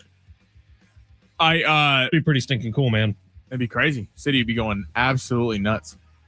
All right, let's go to the NBA. So last night, the Boston Celtics surprisingly do not close out the series, get whooped up on by the Philadelphia 76ers. Do we think this series is in jeopardy? And number 2, did we overrate the Boston Celtics heading into the NBA playoffs as on the same playing field as the Spurs in Oklahoma City? I don't think we did. I do think Boston has the talent to be a problem for whoever they end up going against. And I do think this series is over. Let me start with that. I thought Joel Embiid was terrific last night. Maybe the best we've seen out of Joel Embiid in the last couple of years. Like, God, when he's that dominant, you're like, oh, what could have been? You're talking about a potential top, 15 player of all time if Joel Embiid was healthy and had those kind of performances on a regular basis. When he can dominate, man, he is as dominant as it gets. But I'll also say this. This is my big problem with this early 7-game series format that the NBA has switched to over the last handful of years. The Celtics were fine losing that game last night. You could tell. And I really try not to do this, but compare that to the NFL. Is there ever a situation over an entire season where a team is fine, just kind of throwing in the towel and losing a game? It's kind of putrid that there are acceptable losses in a postseason of a major professional sport. And Boston looked from opening tip like that was an acceptable loss. The Celtics, I think, will win the series. But if I was the Celtics, the game wasn't Boston. So everyone thought it was going to they were going to close it out. So, like, I wouldn't play with your food too much because it is going back to Philly, and it's not crazy to think that they might win that game in Philadelphia and push it to Game 7. And in a Game 7, you kind of throw everything out. I mean, it's some guy gets in foul trouble, someone gets hurt, someone has an off shooting night. It becomes March Madness. I do think the Celtics are on the playing field of Oklahoma City and San Antonio because they have the ingredients of a team that has 2 stars who have been there before, who have won a championship, as well as a supporting cast in Peyton Pritchard and Derek White and Kada and Vucevic that can get it done. We've seen that change in the NBA. It used to be about get a big 3. When it was Miami with LeBron and Wade and Bosh, it was get a big 3. We've seen big 3s ever since then not work, whether it was in Brooklyn or Phoenix or with the Lakers or whoever it was. It didn't work with the Lakers with Russell Westbrook because it's all about kind of filling out the aggregate of the roster. And I think they have the ingredients to do it, but certainly the Sixers are a much better team in their seat if they're healthy, and it'd be fun to see it go to a Game 7 if it were to get there. All right, let's go to the Lakers tonight. Now, it came out per Shams Charania that even if the Lakers win this game or they close out the series, Luka Doncic will not be playing next round against the Oklahoma City Thunder. Whoa. So, obviously, not great news for the Lakers, but... Are you okay? I was bummed, but that's like... My king. Getting to it, the chances of the Lakers beating the Oklahoma City Thunder, even when healthy, are not great. Do I think they could win a game or 2? Yeah, I do. I don't think they're as bad as that one night a month ago. But the chances of them winning a series over 7 games, pretty slim to none. If there's a risk of re-injury, I don't want to just throw in a towel, but bringing him back, it'd be one thing if the Lakers were favorites in the West and they're sitting there going, we're the best team when he's healthy. We're going to risk an injury to bring him back. To bring him back against a team that you're probably not competing with outside of them having a massive injury anyway, it's probably on the safer side to put him on the bench. Now, that conversation is fine and dandy now. What happens if somehow, and there's a blue moon and things get crazy, the Lakers win the first 2 games of this series? Is this still the situation where Luka's not playing the entire series? I think it'll change. I think it would change in a heartbeat. I do think we're in a situation right now where the Lakers themselves in the front office, and if we're being completely honest, everyone probably should be thinking this way, that OKC is going to dominate this series. I wonder if there's a change of thought if the Lakers do, I don't know, what they just did against the Rockets. We were having a very similar conversation just a week and a half ago. I didn't give the Lakers much of a chance in this series, but things have happened. There's been an injury with KD that's been, in my opinion, underreported on, and we're not really talking enough about whether he's playing or whether he's not playing, and it's been kind of a mystery this whole time. But the Lakers have been able to take advantage of a Rockets team that is without a point guard for the entire season and without KD for the majority of this series. The Lakers have taken advantage of that, and they look like they're dominating this first-round series. So you get to OKC, if something changes, when does Big Bad Luka make his way back? Well, when is the hamstring all of a sudden better? I think it also, in the long term, the big question mark in Lakerland is should Austin Reeves, as a free agent, get a max level deal? Can a backcourt of Luka Doncic and Austin Reeves coexist and win a championship? A lot of people think they can. I would pay Austin Reeves. A lot of people think that with the lack of defense, you can't do that in the Western Conference. It's a big when Reeves comes back either tonight, and if they were to win and then move on to next series. Austin Reeves is a guy who has a lot to play for, not only for his contract, but to prove that he can be the guy going up against an elite defensive team in Oklahoma City. Not saying he has to win the series, but he has to look good in the series and put up big numbers. So could be a weird blessing in disguise for the long term. You get to really, truly find out if Austin Reeves is that dude. All right, let's squeeze one more in here. I said to the NFL, per yesterday, sources came out. There was a procedure on Bo Nix's, a second procedure on his right ankle that he injured in the AFC divisional round, expected to be ready for training camp. But it kind of got me thinking, what now third-year quarterback has the most pressure going into this year? Jaden Daniels, Caleb Williams, Bo Nix, or Drake May? See, the gut instinct would probably be Drake May. He was just in a Super Bowl. I don't think that's where I'm going because I don't think the Patriots have much of a shot this year. My sights would be squarely on Caleb Williams and Jaden Daniels. Bo Nix just proved he could get you to an AFC championship game. Also, Bo Nix just proved that if he would have been healthy in that AFC championship game, we saw a very different Super Bowl, and I would stand by that forever. Jaden Daniels, yes, injuries were a thing last year, but we were already having a conversation about him being a potential top 5 quarterback in this league after his rookie season. He is terrific, man. I can't wait to see what he does this year. But Jaden Daniels, injuries were part of it. he also didn't look that good when he was healthy a year ago. And he had kind of the opposite of Caleb Williams, where Caleb Williams really struggled his rookie season, looked great, especially the second half of his sophomore season. Jaden Daniels, terrific rookie season, injured and kind of bad at times sophomore season. Those two are my pressure points. All four have a lot of pressure because all four have rosters. Maybe take Washington to a lesser degree, but they also had a lot of injuries that they feel like they can compete. I'm dropping the Patriots off of that Me too. list. I don't think I think I will go on record. I don't think they're a playoff team this year. I really firmly believe that. Bo Nix has pressure in that the division just naturally got better. Mendoza's with the Raiders, Mahomes back with the Chiefs, and the Chargers are going to have a good team this year. But Jaden Daniels, I would go with, because Jaden Daniels, we had that combo. We were like, this is the next star in the NFL. Jaden Daniels is an absolute beast, and he was. Remember, he went on the road, beat Baker in the playoff game, then went on the road and beat the number one Lions, and Jared Goff put up like 48 points, something like that. So Jaden Daniels, I think, is going to remind us. Who was it, the NFC Championship? That was the Philly, right? He got blown out by Philly. Yeah. But that team was not even on par with the Eagles that year. I think Jaden Daniels is going to remind a lot of people about who he is and that he's the man in the NFC, and try to go back and forth with Caleb Williams. But all four have a lot of pressure. Bo Nix, I also would say, was second just because of the division. I don't know if outside of with Caleb Williams, outside of the Lions, I think that division just got worse with the Packers and Vikings, and they'll be good for years to come. 133 days until we get to really bear down and get in the middle of all of this. On Mike sneeze. Jump button. There we go. No, you don't have to. It's a sneeze. They don't want to hear you sneezing. All right. So the people of San Diego that just missed that, I sneezed. YouTube, you got it. Everybody else missed it because Sammy dumped it. All right. It's San Diego Sports 760. Motley Crue tickets are coming up very, very soon. In fact, within the next 25 minutes, you're going to get a pair of Motley Crue tickets. It's San Diego Sports 760. You're listening live on the iHeartRadio app.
San Diego Sports 760, Ben Fletcher, Sammy Long with you till 2 o'clock. Sammy will keep it going for an hour. After that, Schaefer and Sleewell will be your drive home. Our buddy Steven on YouTube said, as previously indicated, Matt Waldron is inept. Steven, bringing the heat. I will say Matt Waldron actually looked pretty decent in the first inning today. There was a couple there was an infield pop-up that just landed in between three Padres, and there was a C&I ground ball. Matt Waldron actually was looking okay. Bogart's getting out of the jam. Bogarts did get him out of the jam. All right. It is San Diego Sports 760. We do have Motley Crue tickets for you, which is one of the better prizes we've ever had. So we will be giving that away very, very soon here. What do you think, Sammy? You want to go with the NBA lottery here and the changes that are coming to it, or the NCAA tournament making the probably very stupid decision to expand? Let's do the NCAA tournament. We'll get to the NBA in 10 minutes. Okay, so what's the number? Right now, there are 365 Division I NCAA basketball teams. 365 teams that have a chance each and every year at the outset of it. Group of 5, Power 5, doesn't matter. If you win your division in the Power 5, you win your conference in the Group of 5, you are automatically entered into the NCAA tournament. And then, of course, there's the group or the Power 4 teams who, if they have like a 500 record, they're making the NCAA tournament. But seriously, that's 365 teams for currently 68 spots. That is 18% of college basketball gets into the NCAA tournament each and every single year. 18%. That should be a very doable number. Honestly, if you go 4 years of really building out a program, you don't get totally poached by NIL, you have a good head coach, you should be able to make the NCAA tournament. I would say conservatively 50% of the years is what you should be able to do, even at a Group of 5 conference. If you have a great head coach, if you have decent NIL, 50% of the years, you should be able to be contending for a March Madness spot. They want to bump the number up to what, Sammy? 76. So 68 teams get in now. 76 teams will be getting in next year. Which is that official? That's happening? Yeah. It's about to happen. They're about to approve it. So selfishly for us in San Diego State would have got in last year, which would have been great. But my problem with it is that's 20% of college basketball teams. I mean, 6-1. It's a fifth of college basketball makes it to the NCAA tournament. We got a text earlier, 615. It doesn't do anything for now. So now the 69th and 70th and 71st team complain that they didn't get in the tournament. Well, so now the 77th and 78th, 79th team are going to complain they didn't get in the tournament. I mean, we're talking about from college basketball, a large portion of teams get in. And again, the criticism of college basketball has been that the regular season, although the postseason's great and conference championship weeks are great, that is for some schools, not for all schools, but for some schools, the chances of you missing the tournament are next to none, especially when you're playing in a Big 10, an SEC, a Big 12, where you have ample opportunities to get quad one wins. So having 8, 9, 10 losses isn't that big of a deal. Whereas we saw with San Diego State, because of the lack of competition that they played in conference schedule, they went out and challenged themselves against Arizona and Michigan and schools like that. But they came up short in a couple of those games and they're not in. By the way, the year prior, it was the win over Houston who ended up being the number 2 overall seed that got them in. And this year, if they would have honestly lost by 5 to Arizona or Michigan, they probably would have been in. It just feels unnecessary. And I feel like it's rash because the last 2 years we haven't seen upsets and people have complained in the tournament that it's taken some of the fun away, that we haven't gotten the Cinderella stories that everyone roots for. So now all of a sudden we're going to allow more teams in the hope of, right, this year it would have been San Diego State, New Mexico, Auburn, one of these schools with a decent NIL budget can upset a big school. And I think it just goes to show how much NIL has changed college sports. Yeah, I don't love it. If I'm being completely honest, I think you're taking away a little bit of what makes March Madness special. And look, you're always going to have 5 or 6 teams in every year's March Madness who probably don't belong to be there, but they win the Big West. They win one of the smaller, the Sun Belt Conference like Troy did this year. Like it's sacrificial lambs. It's always going to be a thing. And guess what? I think that's a good thing. Like it should be a thing for those schools to get in because it gives Cal Poly and UC Irvine and teams that are in the Big West something to shoot towards every single year. It gives financial implications to those programs. Like it is a good thing, and college basketball should not go away from it. With all that being said, I'd be fine if they lopped off the first 4 games, make it a true 64-team tournament. We're probably never going to get that again. And I'm probably belly aching at clouds right now. It's just the way I feel. I think you're taking away something that's very, very special and you're making it less special. I know we're going to break, but to that end, if you actually reduce teams, which is not what they're doing, but if you reduce teams in the tournament, you would make the college basketball regular season way more important. And I think the interest in college basketball would start earlier when it starts in November, but expanding the field only dilutes the product during the regular season. And I think you're going to see that in the ratings going forward. Who was the team this year that went undefeated all the way up until the conference tournament in one of the smaller conferences? Michigan. Miami, Ohio. Miami of Ohio. That's exactly right. They ended up making the NCAA tournament. Auburn got left out. That was the big controversy at the bubble, right? Because Miami, Ohio didn't play anybody during their schedule. And they went 30-1, the only loss coming in their conference tournament. It was a magical college basketball season. They probably deserved to get in. So now you're telling me that an Auburn team with 16 losses is going to deserve to be in the NCAA tournament every year? You're going to get a team that has 16 losses in the NCAA tournament every year? That seems wrong to me. It's aggressive. It seems wrong to me. All right, San Diego Sports 760. On the other side, we got new news coming out of the NBA talking about things that are changing. I actually think this one's a really positive change. So this was just negative. Next, you're getting positive. Next, you're also getting Motley Crue tickets. On the other side, it's San Diego Sports 760 live on the iHeartRadio app.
The sport's sponsored by Unbound.org. Padres currently in the bottom of this, or top of the second, out at Petco. It is currently scoreless, 0-0 with Matt Waldron on the mound. We got Rockets, Lakers tonight at 7 o'clock. That game will be right here on San Diego Sports 760. Austin Reeves, widely expected to make his return tonight to the Lake Show, while Kevin Durant will not be suiting up for a potential closeout game for the Lakers. Lakers are 4.5-point favorites in that one. Right now, there are young people across the world facing a tough choice: continue their dream of education or drop out to help their family and put food on the table. You don't change their future in a single moment. See how far your support can go at Unbound.org. San Diego Sports 760. We got boots on the ground. We got someone watching our YouTube stream while inside Petco Park currently. Absolute legend. Our buddy Rich McGuire is having a watch party with us. He's inside Petco Park. We're here on the air. Rich, hold your phone up next time the camera pans behind home plate. I know where you sit. Maybe we could see ourselves on TV. That'd be pretty funny. Rich McGuire, man. Loyal listener right there. Love you, pal. He says it was cool listening to Matt Devine on the way down to Petco Park. It's like Wrigley West down here today, so lots of trash talk. Lots of Cubby fans here in San Diego. I know. I got a bunch of friends who are randomly Chicago Cubs fans, like die hard. It's interesting. One of the things I love about San Diego more than anything is if you were to walk downtown or just do a quick Google search, there is a different NFL bar for pretty much every team here, and they're all packed on Sundays. Like I've been to a Saints bar in San Diego. Yeah. That was packed on a Sunday. I've been to a Steelers bar. There is a Broncos bar named Chiefs up in Solana Beach. That's actually a great spot with a great burger. But it's all over San Diego. There's these different pockets. And of course, Mavericks out in Pacific Beach is a Niners bar. What up? So there's all these different places that love to celebrate the different NFL teams, but it's the same with baseball. Like there's a Bears bar, and I know it's packed today with Cubbies fans. I know, like I was at the gym earlier, and I saw like a Miami Heat hat, a Carolina Panthers sweatshirt. Like just you see stuff from all over, which is so cool because it's a city of transplants. Really kind of got everyone in here. Well, all you people from all over, we're your home. Welcome in, because you know what the universal language is? You don't need a team. If you want to gamble, you're on your own team, baby. Yes, and that's sir. what we excel in. In fact, we'll reset long shots here coming up at the end of the show today. Motley Crue tickets are 5 minutes away. So if you're out there and that's the only reason you're listening to us today, that's fine. My name is Ben Fletcher. That's Sammy Long. We want to gift you a pair of tickets to go see Motley Crue at the North Island Credit Union Amphitheater. So just stay tuned for the next 5 minutes. Listen to us talk about the new NBA draft lottery, and you could win yourself a pair of tickets to go see Crue out at North Island Credit Union Amphitheater. So what they're doing, I actually think, is a very positive thing. Now, this isn't official yet. This is being drafted out by Adam Silver and some of the people in power in the NBA. I would imagine this does get pushed through maybe as soon as next year's draft. But what they're doing is essentially building out a little bit of a relegation zone in the NBA. This is to combat tanking. This is to combat teams just going for the bottom 3 pick or for the bottom 3 records in the NBA to try to get the most ping pong balls in the draft lottery. Starting next year, potentially, those 3 teams at the bottom of the league might actually get less balls in the lottery. And you're going to have the rest of the positions, which they're adding to be included in the lottery. So 16 teams total. The bottom 3 will have less balls. And then the top 13 of the bottom half of the league are going to have pretty standard numbers to try to get the number 1 overall pick in the draft. And it will include part of the play-in. So if you're the loser of the 9-10 game, I believe you get 2 ping pong balls. If you're the loser of the 7-8 game, you get 1 ping pong ball. So why I like that is it incentivizes teams to try to get into the postseason, because making it into the play-in tournament means something. You could make the play-in tournament, win a playoff game or 2, and you still could get ping pong balls if you can't make it through. And I also love a team cannot have the number one pick back-to-back years. That is fantastic. So in the bottom 3 rule that you kind of alluded to there, where the bottom 3 records actually only get 2 ping pong balls versus 3 for the majority of the rest of the draft lottery. I love that, because you're going to see at the end of NBA seasons now, which it was really bad this year because of all the college basketball talent, Darren Peterson, Cam Boozer, Acuff, DeBonsta. I mean, there's so much talent that everyone wants a piece of. And I mean, it was bad. You saw the Utah Jazz and the Wizards barely playing anybody. I consider myself a diehard NBA fan, playing guys that I was like, who? Like literally, like I've never heard that name before. What was the team that Bam Adebayo absolutely torched? The Wizards with like a bunch of 19-year-olds. The best player was Bilal Coulibaly. Yeah. I mean, so it'll prevent that, because if you are a bottom 3 record, you actually don't benefit. You get less of a chance to get the number 1 overall pick. So this has needed to happen for so long now in the NBA, and hopefully it kind of cures the tanking, because it really kind of has been a stain on the sport for a while now. Here's what Adam Silver had to say. He said, I do think ultimately this is a decision that needs to be made at the ownership level. It has business implications. It has basketball implications, has integrity implications for the league. So it's one that we take very, very seriously, and we're going to fix it, full stop. Talking about tanking. Obviously, it's hit basketball the hardest. Baseball, you really don't see tanking nearly as much. You just see teams not trying to win from the right. Well, not trying to spend is the biggest thing in baseball. In basketball, that's not necessarily the issue. Every team is spending money, but the biggest issue is you have half the teams who feel like they're trying every year to be the worst team in the league, and this hopefully does fix that. Because the relegation thing, I think, is smart. I think it's smart to actually punish the worst 3 teams in basketball. Right, because and to give a little credence to those teams that tank, the players aren't tanking. The players aren't tanking. The teams are looking at it, and to be fair to the owners and coaches, and while I don't want teams tanking the NBA, to be fair to them, the way the NBA has set it up with the fact that you can pay more money to guys who are drafted by that team, it's hard to make trades in the NBA because you have to match salaries. It is the most effective way to become relevant again, is by getting a franchise player. Right. We all remember the scene from the New Orleans Pelicans draft room when they realized they got the lottery pick and they got Zion. They thought that their entire world had changed, and that's a credit to, like, they tanked. Oh, they really didn't. They didn't have the best odds to get him that year. Right, they just weren't a very good team. They just weren't very good, but they thought that everything was turned around. They were up for like a decade of success because they got the number 1 player in college basketball, the most can't miss prospect. It hasn't necessarily worked out like that for Zion, but I don't think there's a ton of NBA teams out there who are like trying to suck for 5 years at a time, or they want to be good, but tanking is the best way to get good, but that needs to be eliminated from the sport. And take NBA star. The NBA might be the sport where the stars have the most power. Sure. Because nothing's bigger than the shield in the NFL. I don't care if it's Patrick Mahomes, Josh Allen, Lamar Jackson, Joe Burrow. Nothing's bigger than the shield. MLB has a case of that. Certain stars are maybe bigger than their teams that they play on, but you get guys get signed to long-term deals. You also see in the NBA a lot of players who want to go to big markets. It's rare that we see someone playing for the Lakers or the Knicks that go, you know what? Take me to Portland. Like that is or Milwaukee or Charlotte. That doesn't typically happen a lot. So usually we're seeing Giannis with the Bucks wanting to go to a New York, wanting to go to an LA or a team like that.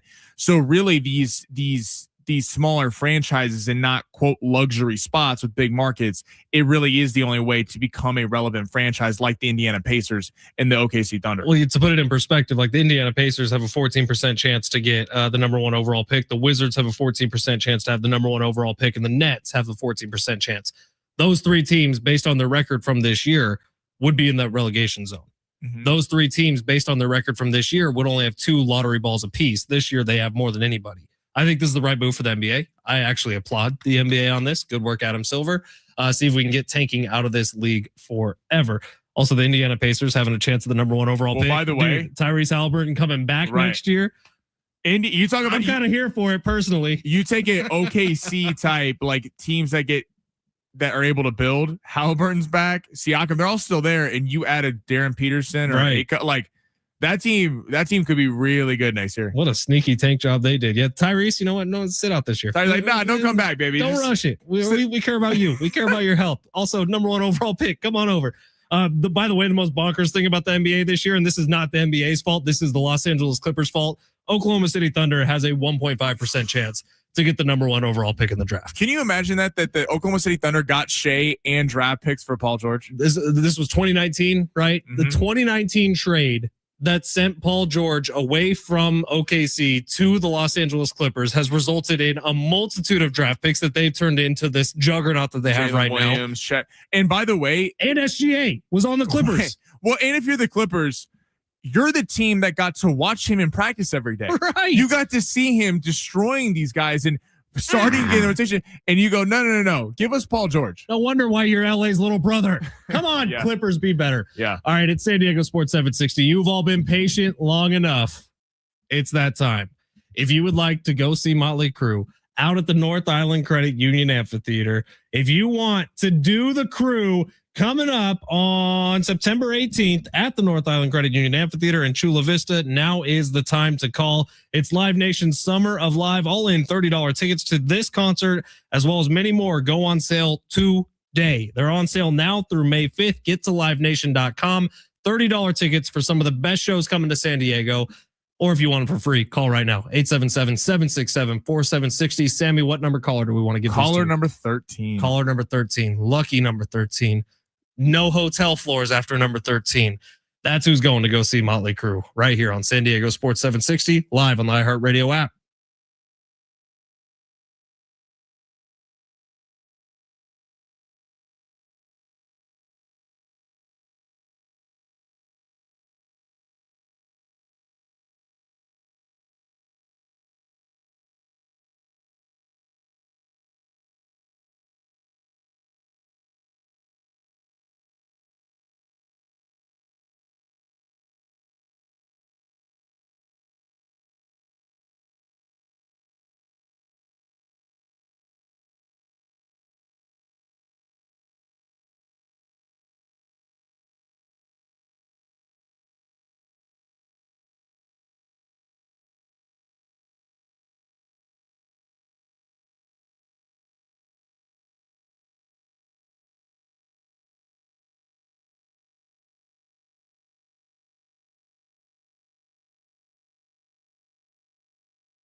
So the next 2 days, Sammy Long is going to be out in Las Vegas. This is actually pretty cool. Why don't you tell everyone what you're doing in Vegas? He's going to be on the show for the next 2 days. Yeah, I will be on the show. So I have a boxing show on AM 570 up in LA on Saturdays, 9 to 10 a.m. called Not Quite Ringside with my guy Colin Yee. They're Benavidez, Zurdo Ramirez, massive fight out in Vegas this weekend. They're flying us out. We're covering the fight. So going to be at Radio Row the next couple days. Hopefully, maybe some big fight night guests coming by that we might have. So all right, Sammy's not telling you. We have Mike Tyson on the show. I'm kidding. If we had Mike Tyson on the show, could you imagine? Stop everything. I would be like I don't even know if I could talk. I'd be like a little kid. I'd be like, I'd pick up the phone and be, what's up, Mike?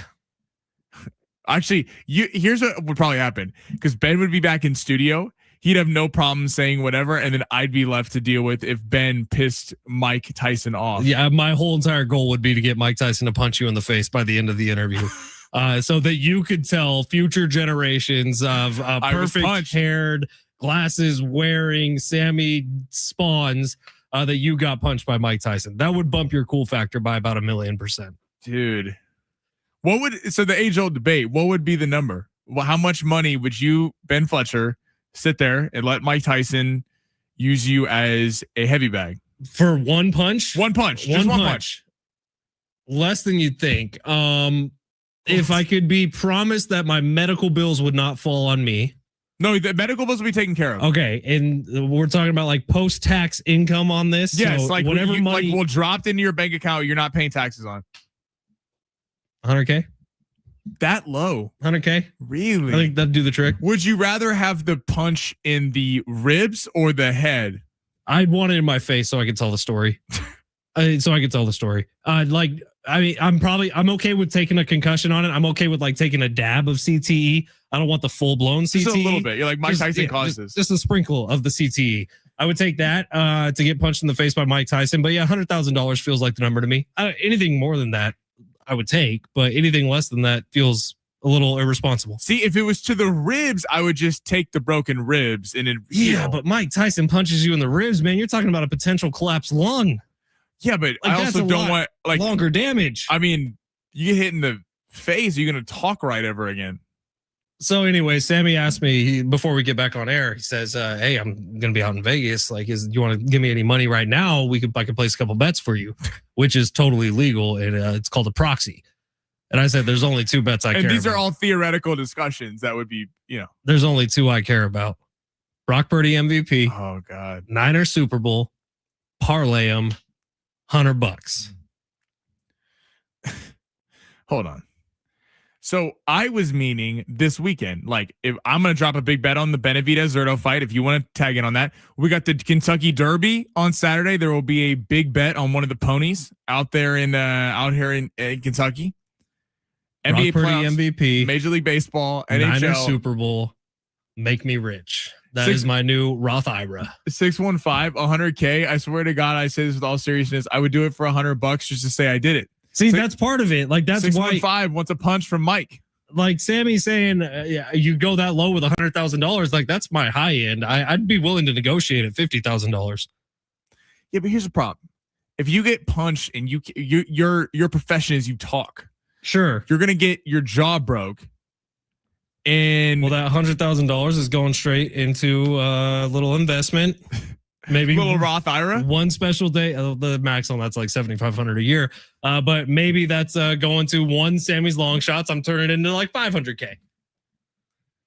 Lots of pressure on you in that situation, Sammy. Yeah, I really have to cook a parlay up that we feel good about. Speaking of long shots, pull your long shots up so we can go ahead and reset that by the end of the show here today. 858, very funny text from earlier today saying @did Campy get a hit today has got to be my new favorite page on Instagram this season, LFGL Campy. I did find that Instagram account. It's very funny, and wouldn't you know it? It didn't happen right there, but Luis Campusano is up to bat. I love that answer from Matt Devine, by the way. We were talking earlier to him on the show, and we talked about Luis Campusano for a second, and I thought the perspective he put on what Luis Campusano has gone through as a Padres player and what he's been doing so far this year was fantastic. If you missed that, you could either scroll back on the YouTube video at San Diego Sports 760 or find it on the podcast later on add us to your presets on the free iHeartRadio app. That helps us out with the bosses. It helps you out finding us bright and early every single day. All right, Sammy, long shots. We do. Magic in the Pistons. I like the under 211.5. The injury to Franz Wagner, him not playing, and the Pistons, they can't score against this team. They don't have 3-point shooters. It's a real problem for them. I think they win tonight and extend the series, but I do think it goes under 211.5. Raptors in Cleveland. I like the over 218.5. The Raptors shot 4 of 30 from 3 the other night. They won 93-89. Both teams did not score very well. The benches were not a part of it. I think that changes tonight. They're hitting the over 218.5. And I do have my Los Angeles Lakers -4.5, getting it done. Austin Reeves coming back. No Kevin Durant. Little regression to the mean for the Houston Rockets, who had a very good shooting night in game 4. I think the Lake Show get it done and send Houston packing. I'll be back with you tomorrow. Sammy, what do we got coming up next? We got a little NBA lottery talk. We're going to get into the NCAA expansion field. Have a possible Aztecs guest coming on at 2:30. We're going to figure that out there, but going to get into a lot of different stuff in the next hour. Love to hear it. Tomorrow we are going to be jammed up, a busy show. Coach Quintero should be by for his usual chat. And then we got a special SDFC guest that I just found out about that is going to knock your socks off. Ooh. And then we will also have the head coach of the San Diego Seals stopping by tomorrow for a little bit as well. Busy show coming up. Sammy Long, Ben Fletcher, we out. We'll see you tomorrow.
This report is sponsored by Unbound.org. The Padres and Cubs are playing Game 3 of their series right now at Petco Park. In the top of the 4th inning, it is 1-0 Cubs. We got 3 more games in the NBA playoffs tonight at 4 o'clock. Orlando plays at Detroit. They're going to try and close out the number 1 seed. At 4:30, the Raptors are at Cleveland.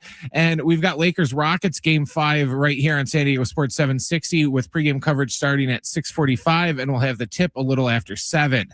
Right now, there are young people across the world facing a tough choice: continue their dream of education or drop out to help their family put food on the table. You can help change their future in a single moment. See how far your support can go at unbound.org. Going long with Sammy. That's going to be hot. In depth on the story of the day. Plus, it's warm in the hot seat. Now, it's Sammy Long.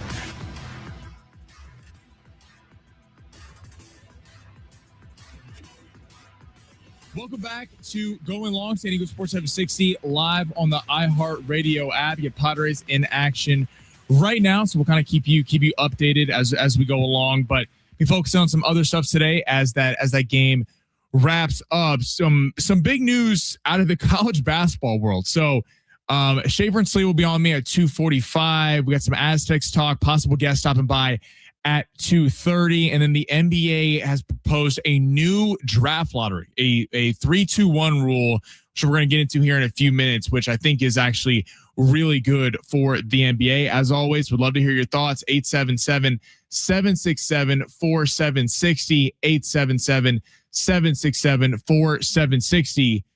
Do you like that the NCAA tournament is expanding to 76 teams? Texas as well, 70470. Start your message with team.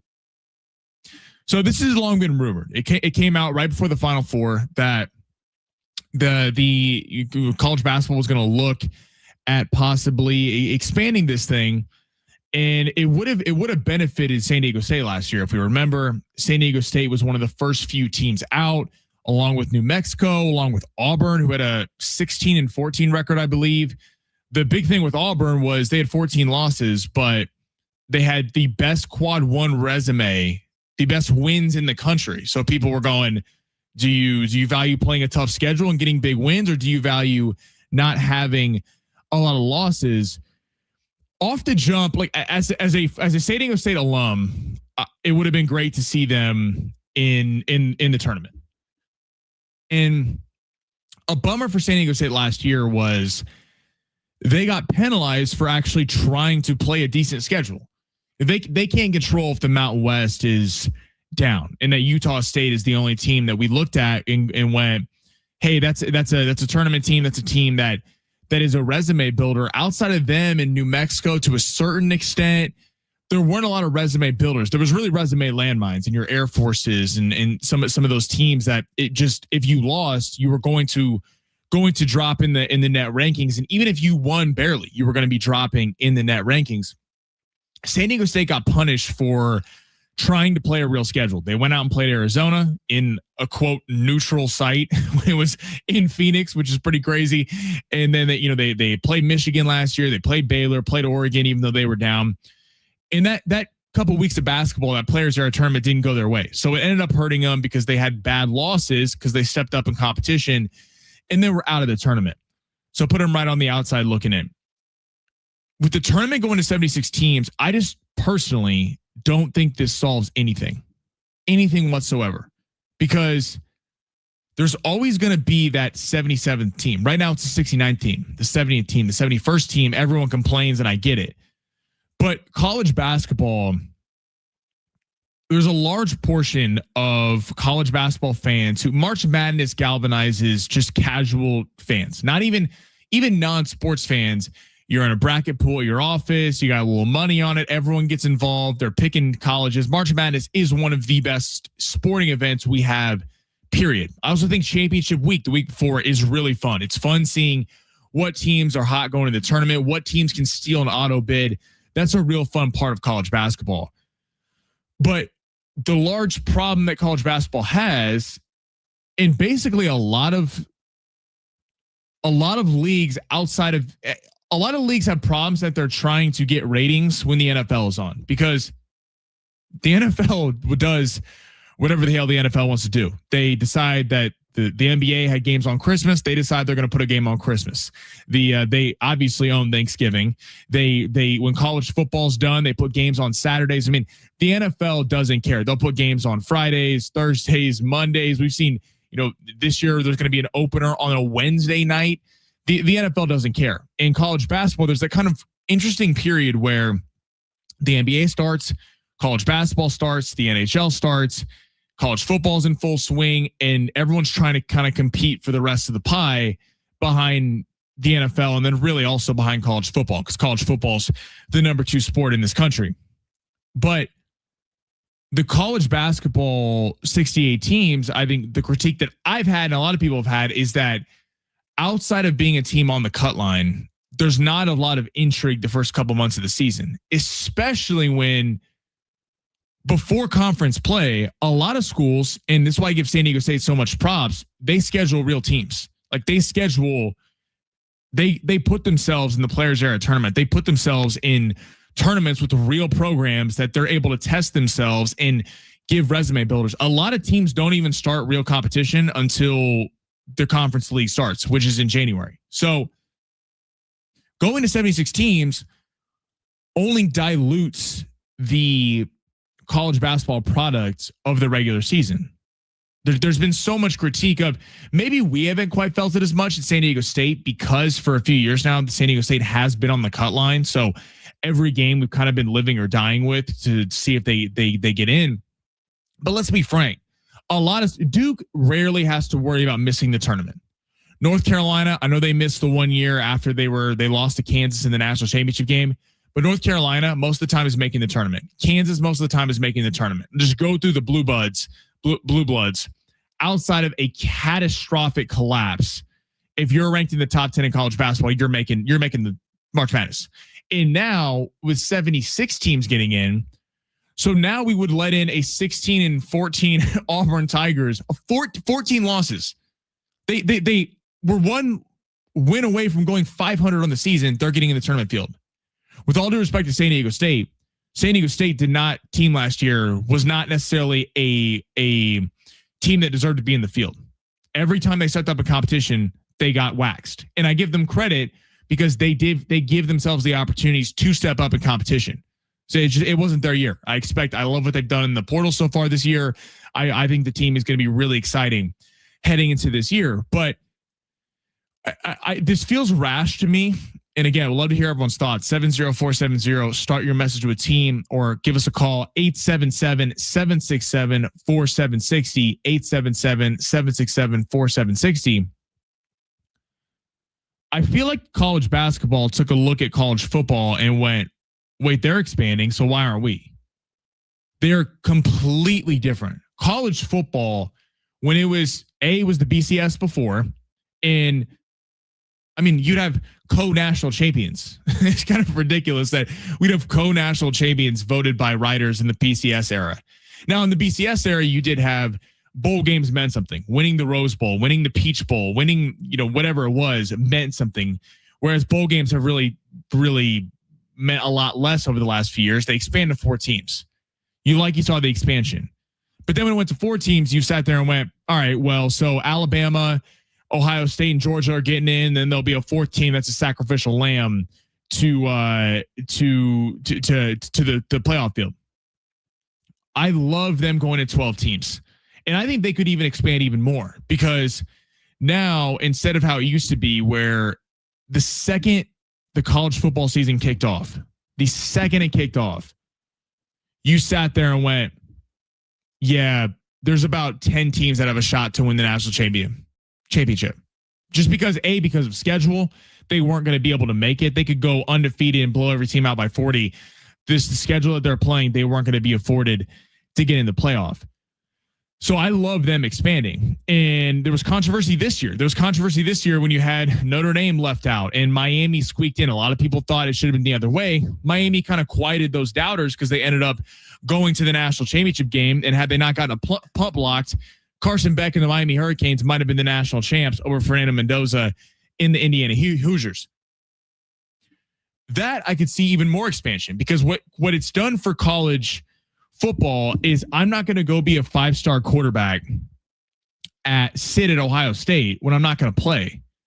Where I can go to Nebraska, I can go to I can go to UCLA, and go to another school that's a big program, not quite on the level of a Georgia, of a Alabama, of a Michigan, of an Ohio State, of a USC, but I can go to one of these schools and I can go be a starter and get to play one of these schools in the college football playoff and make a name for myself for the NFL. I think it's actually leveled the playing field NIL in college football. In college basketball, and this is, I think, when we get to the real meat of it, at why they're expanding to 76 teams, they have seen the last 2 seasons that there have been very little upsets in college basketball in March Madness, and a lot of people have pointed that to it's a bummer, because part of the reason a lot of people love college basketball in March Madness, and why a lot of people love that first weekend, is you're watching. We've seen UMBC and Fairleigh Dickinson and Georgia State, and I mean schools that we've literally, if you ask the average person walking down the street and point on a map where this school's from, I don't know if they could tell you. That's been the magic of March Madness, and why, unless your team's unless San Diego State's making a run like they did a few years ago when they ended up losing to UConn, people start to tune out after a little bit. But what I believe personally they're expanding is adding those 8 teams. They want teams with an NIL budget to get in the tournament field for the hopes of more upsets. Because I think what they're telling you is that, there's no more 16 seeds winning. There's no more schools that are pulling massive upsets. And the talent disparity with the NIL, Duke's bench is full of guys making hundreds of thousands of dollars.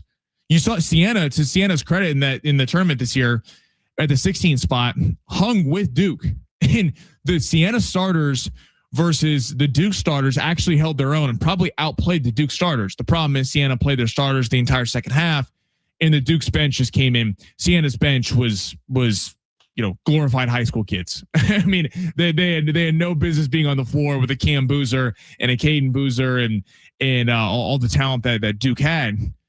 I think this is showing us that the NIL, they want more teams with an NIL collective. Like Auburn would have been in major NIL collective for basketball. San Diego State, pretty good NIL collective for basketball with recognizable names on the roster. And they're desperately grasping at trying to get more upsets in the tournament, which is why they're expanding. Look, when we get to the tournament, it'll be fun. It'll be fun that we get more games. They're going to have a 1 versus 19 seed. That'll be kind of crazy. New history could be made. And everyone, it's not going to take away that people aren't going to watch March Madness or that college basketball is dying, because it's still a very fun sport. I just think people in college basketball are getting confused. They're looking at college football expanding, we want to be a part of that. And I think it's 2 completely different situations. It's just 2 completely different things, and that college football needs expansion because it creates more continuity and more buzz during the regular season, where you can get in as a 1-loss team or maybe even a 2-loss team, or you could be a non-power 4 school and there's a spot for you. Whereas college basketball, just trying to get teams on the cut line into the tournament field to try and go create more upsets, I don't think it's the right move. I mean, the lowest seed we've ever seen win a national championship game, a national championship in college basketball, is an 8 seed Villanova. That's the lowest seed. So we really get into here and fall in love with 12 seeds and 11 seeds. And we've seen Cinderella runs where 12 seeds have made it to the Final Four. But at the end of the day, if you're not in the top 8 seeds of really, let's get down to it, top 5 seeds of college basketball in the tournament, you're probably not winning a college basketball national championship game. All right, coming up next, NBA draft lottery. So new rules proposed by Adam Silver about potential to cure NBA tanking. Did they fix it? Would love to hear from everybody. Text 70470. Start your message with team. That's coming up next. Tell you what it is on Going Long, San Diego Sports 760, live on the iHeartRadio app.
The NBA is fixed tanking, or so Adam Silver says.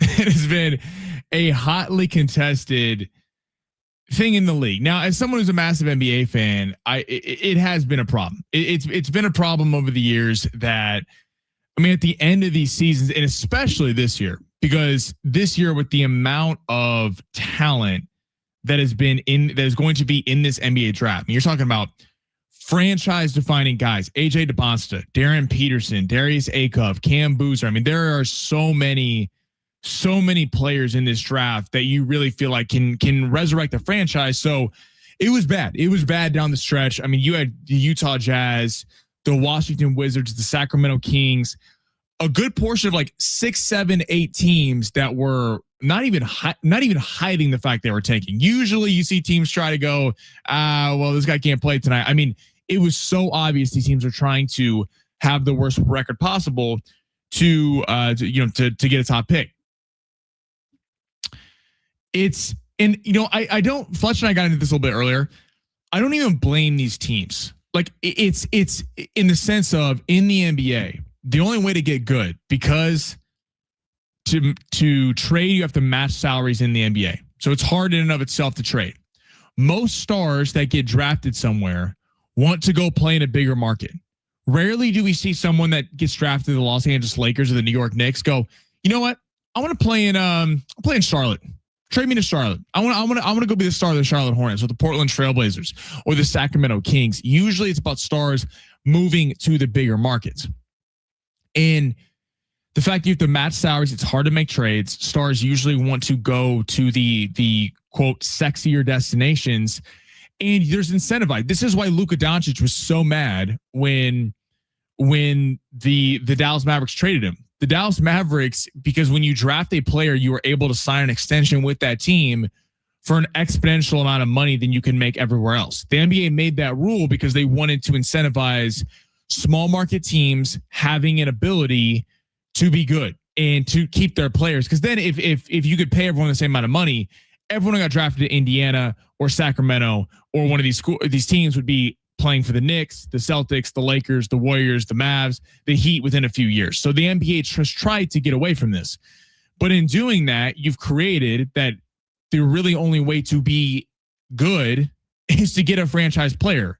And most of these most of these teams, the only chance that they get an ability to get a franchise player is by drafting them, because the chances of these teams signing one of these players are next to none. So the NBA has proposed, as of today, per Adam Silver, if you haven't seen it, a 3-2-1 lottery for anti-tanking reform. It is expanding the lottery to 16 teams and penalizes the worst teams by giving them fewer lottery balls. So basically, if you get 3 balls for teams that missed the playoffs play-in but are not in the bottom three worst records in the league, you get 2 balls for the 3 worst teams, the relegation zone, in the 9th, 10th place conference seed. So if you lose in the 9-10 playing game, you get two ping pong balls, and you get 1 ping pong ball if you're the loser of the 7 versus 8 playing game. So it's a lot to digest there. But basically the big thing with that, if you are in the bottom 3 worst records, you get penalized. You only get 2 ping pong balls, where the 4th worst record, the 5th worst record, gets 3 ping pong balls. So what that'll do is these teams that are desperately trying to lose out, you don't get helped by being the worst team in basketball. You get helped by being a bad team in basketball that is trying to still win games and is, again, the 4th, 5th, 6th, 7th worst team. So there's a penalty for being in the bottom 3, which I like. You also expand the lottery from 14 to 16, and you cannot have the number 1 pick back-to-back years. Brent's shaking his head over there. Doesn't like it. Now, off the jump, Brent, why don't you like that? That's the only part of the new thing that I don't like, because let's say, Sacramento gets the number 1 pick next year, and, they try the following year, but, sometimes it takes a couple years to, not suck. To build a franchise. Yes. Right. So they legitimately go out there and try, but they're just not good. The league is saying, well, you are automatically disqualified from getting a top 5 pick. How is that going to help their team? Is it okay? So I don't like that. It's three straight years of top 5 picks. Only you can't have the number 1 pick in back-to-back years. Yeah, but I still don't like it. If Sacramento or whoever goes out there and they try, but they're just not any good, and the fate of the lottery says that they get the pick 2 years in a row, then they so still be get screwed out of. Because it to me it doesn't feel random anymore. If they get it 1 year, and then what are they going to do when they do the lottery live and they pick? Oh, it's Sacramento. Nope. Are they going to just keep doing lottery balls until they get somebody that's eligible? So it takes the randomness out of it for me. So I hear that. I don't have as big a problem with the not having back-to-back years of first round number 1 overall picks, because if you get the number 1 overall pick, listen, you're not necessarily going to be a playoff team the next year. You shouldn't be, if you're not load managing, if you're not sitting your number 1 best player, your number 1 pick, you shouldn't be picking number 1 in all likelihood the next year. I'm with you more on the 3 straight years. You cannot have 3 straight years of top 5 picks. That feels a little, again, maybe teams are just bad, but then I could also argue if you have 2 years of top 5 picks, I mean, and you still can't get out of the top 5, what does that say about you, A, in your scouting department, A, as a GM, and as a coach? I mean, you're looking at wholesale changes. I like this though, and we can get into this a little bit more on the other side. I like this though because it creates some intrigue at the bottom, and I also like that the play-in, you're not penalized for making the play-in, because the problem in the last couple of years, you've seen teams desperately trying to be that 11th seed to miss the play-in so they get ping pong balls, because they're sitting there going, hey, if I'm a 9 seed in the play-in tournament, we're going to run to Oklahoma City in the West. Now, running in the Pistons might get beat here, but we don't really have a shot. So might as well cut our losses, get out of the play-in, get a ping pong ball versus going to the play-in tournament and getting shellacked.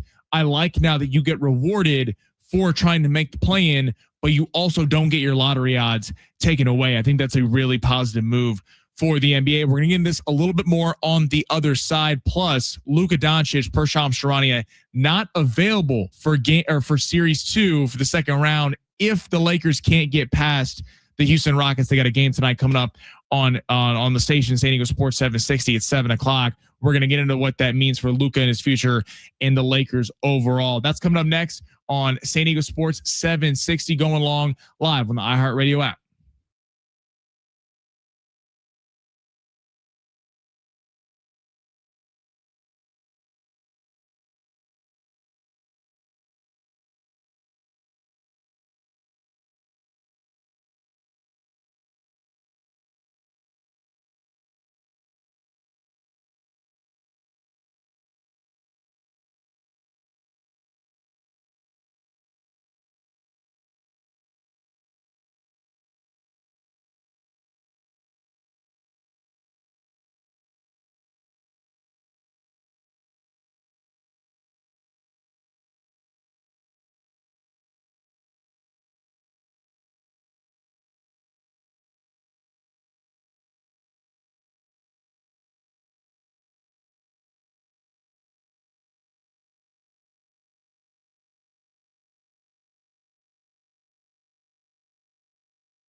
This report is sponsored by RCP Block and Brick. Cubs and Padres are playing game 3 of their series right now down at Petco Park. We are in the bottom of the 5th, and it is 3-1 Cubs in the bottom of the 5th. Miguel Andujar just hit a solo home run for the Friars. Well, coming up later today, we got more first round action in the NBA playoffs. At 4 o'clock, Orlando will try and close out the number 1 seed Pistons. At 4:30, we got Raptors at Cleveland. And right here on San Diego Sports 760 at 6:45, we got Lakers Rockets game 5. Tip will be a little bit after 7 o'clock. For a backyard that stands out, RCP Block and Brick has the new large profile Monarch pavers. They're bold, modern, and made to last. From walkways, patios to pool decks, Monarch large profile pavers will transform your outdoor space. Monarch pavers now at rcpblockandbrick.com.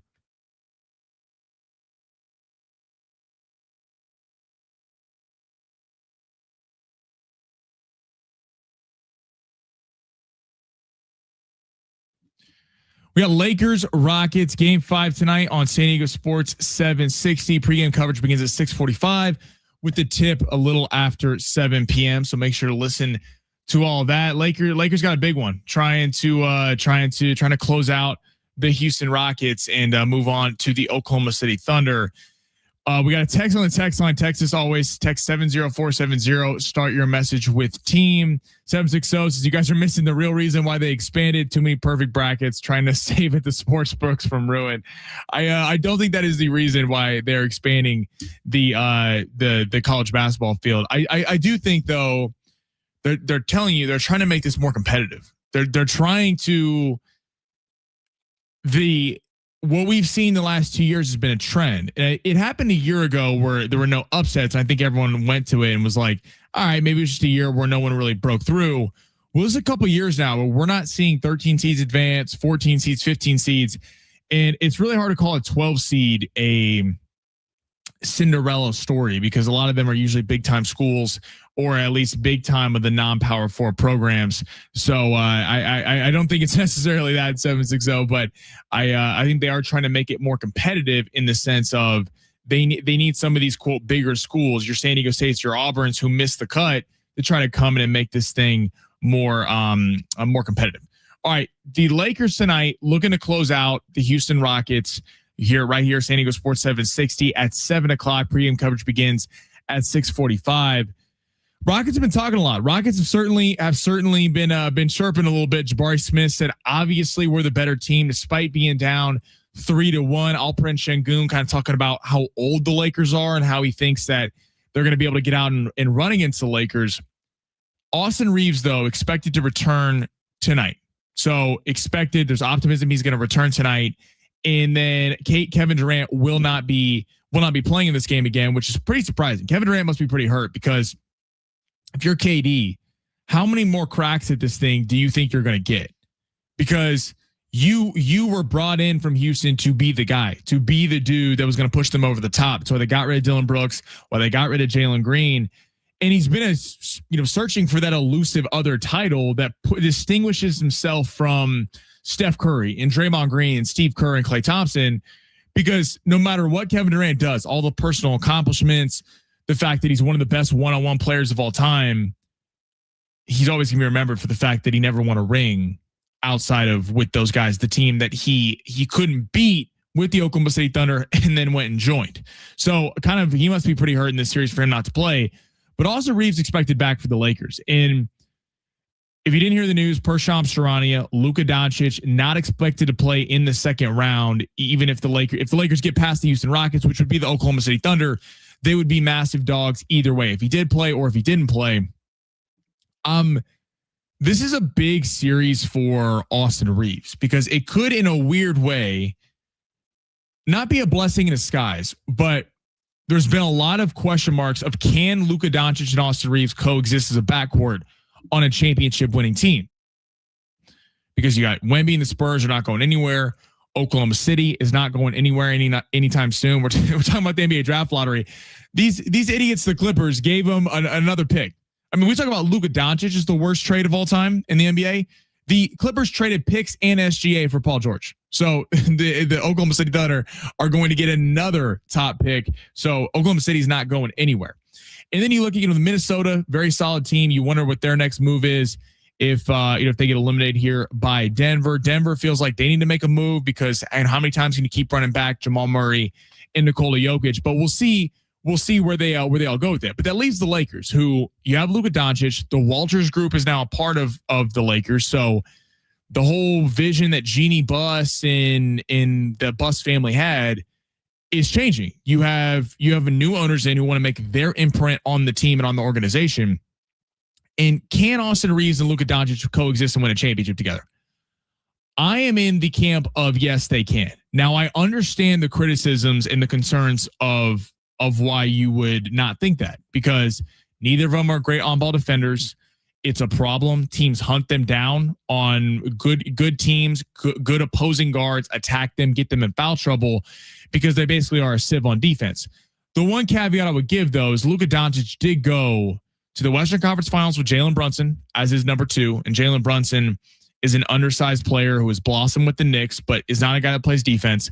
He also went to the NBA Finals and lost to Boston with Kyrie Irving as his cohort, and he doesn't play defense either. So I think it's a little bit overblown in an offensive league to sit here and go, you can't win with Austin Reeves and Luka Doncic. That's not to say, though, that you have to outfit the team in a specific way. The team has to be outfitted in you need bigs. Look at what that Dallas team did when they went to the NBA Finals. They had Derek Lively. They had countless bigs down low. They drafted from Duke and kind of threw waves, kind of like the Lakers did in 2020 with JaVale McGee and Dwight Howard. And they had this front court with a lot of depth to it. You had wing defenders with the Mavs, with PJ Washington, and a lot of guys that are just lengthy, excellent defenders. So the team has to be outfitted in a certain way. But if Luka Doncic is not playing in this next series, assuming the Lakers get there, because the Lakers still have to beat Houston. We'll see. They're favored to do it tonight. They win, they'll close it out and take on Oklahoma City. Austin Reeves being the man can tell us a lot. Not that Austin Reeves can win a series with LeBron by himself against Oklahoma City, because the chances of that happening are pretty slim to none. The Lakers got blown off the floor when the big three, when Luka was there, all the times that they played this season. But I would say, because Austin Reeves didn't play well in the postseason last year against Minnesota, if Luka isn't there, which in all likelihood he's not going to be, can Austin Reeves take on that number 1 scoring role? And can he earn that contract, which is why a lot of people, because he's a free agent coming up here in a couple months, do you pay him a max level salary? Do you pay him to be the number 2? Can he be the number 2 on a championship winning team? And the jury's still out. I would not let Austin Reeves walk, because if you let Austin Reeves walk, every team in the league would want him, especially teams that have elite defenders. Like if you're the Boston Celtics and you had Jaylen Brown and Jason Tatum, who both play excellent defense, along with a team with a great defense, and you added Austin Reeves, who's an electric pure scorer in the league, Austin Reeves can be the best number 3 in the league. As a number 2, he would be kind of, towards the middle of the pack. But this feels like a massive game tonight with him back. What can you expect from him in this game? He's coming back from injury. He hasn't played a month. So expecting him to play 40 minutes, 35 minutes is unreasonable. But what he's going to give the Lakers tonight, and what he will give the Lakers going forward over the next few years, is a ball handler that can create offense for himself and create his own shot. Because we saw a couple months ago when Luka and LeBron were just together in January and Reeves was out. Now, the supporting cast was not the same. Luke Kennard was not there. The supporting cast around the Lakers wasn't really, the role players were certainly not stepping up. But when Reeves wasn't on the floor, Luka was dropping 40 points a game, and yet there was no one else to bring the ball up and no one else to initiate offense. So you see this a lot with star players on bad teams. The star players will pop off for 40 or 50 points, 30 points a night. But where is it coming from around you? I don't think you can let Austin Reeves go, especially with LeBron either probably taking a pay cut or on his way out. So a lot of stuff going on there. Excited for the Los Angeles Lakers tonight. See if they can close this thing out against the Houston Rockets. Again, that's coming up here at 7 o'clock. Pregame coverage begins at 6:45. And the NBA overall, like I think the series have been really fun so far. The Knicks taking a 3-2 advantage. Philly staying alive last night against the Boston Celtics. Who would have thought that? I mean, if you watch any amount of Philadelphia Sixer basketball over the last couple games, you certainly did not expect that. The Raptors and Cavs series is tied 2-2. Oklahoma City and San Antonio do feel like a cut above the rest with Boston in there, but I do feel like some of the next best teams, the after those kind of big three, it really becomes a little bit of an even playing field. And I'm excited to see what happens to the first round of the NBA playoffs, which has been a lot more competitive and a lot more exciting than typically is. A lot of people criticize the NBA playoffs, rightfully so, in the first round of that. The talent disparity is so much. So overall, I think the NBA is in a good spot right now. The first round series have been fun. I like what we've seen with this 3-2-1 NBA draft lottery proposal. I think that's a big addition to the NBA, and will be fun to see if the Lakers can close this thing out tonight, again at 7:00 on San Diego Sports 760. Coming up next, we got John Schaefer, Alan Slewa, do a little crossover action. Padres in action right now, currently tied 3-3. Give you an update on that and see what's going on with the boys, Schaefer and Slewa. That's coming up next on Going Along San Diego Sports 760 live on the iHeartRadio app.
John Schaefer is back in studio, ladies and gentlemen.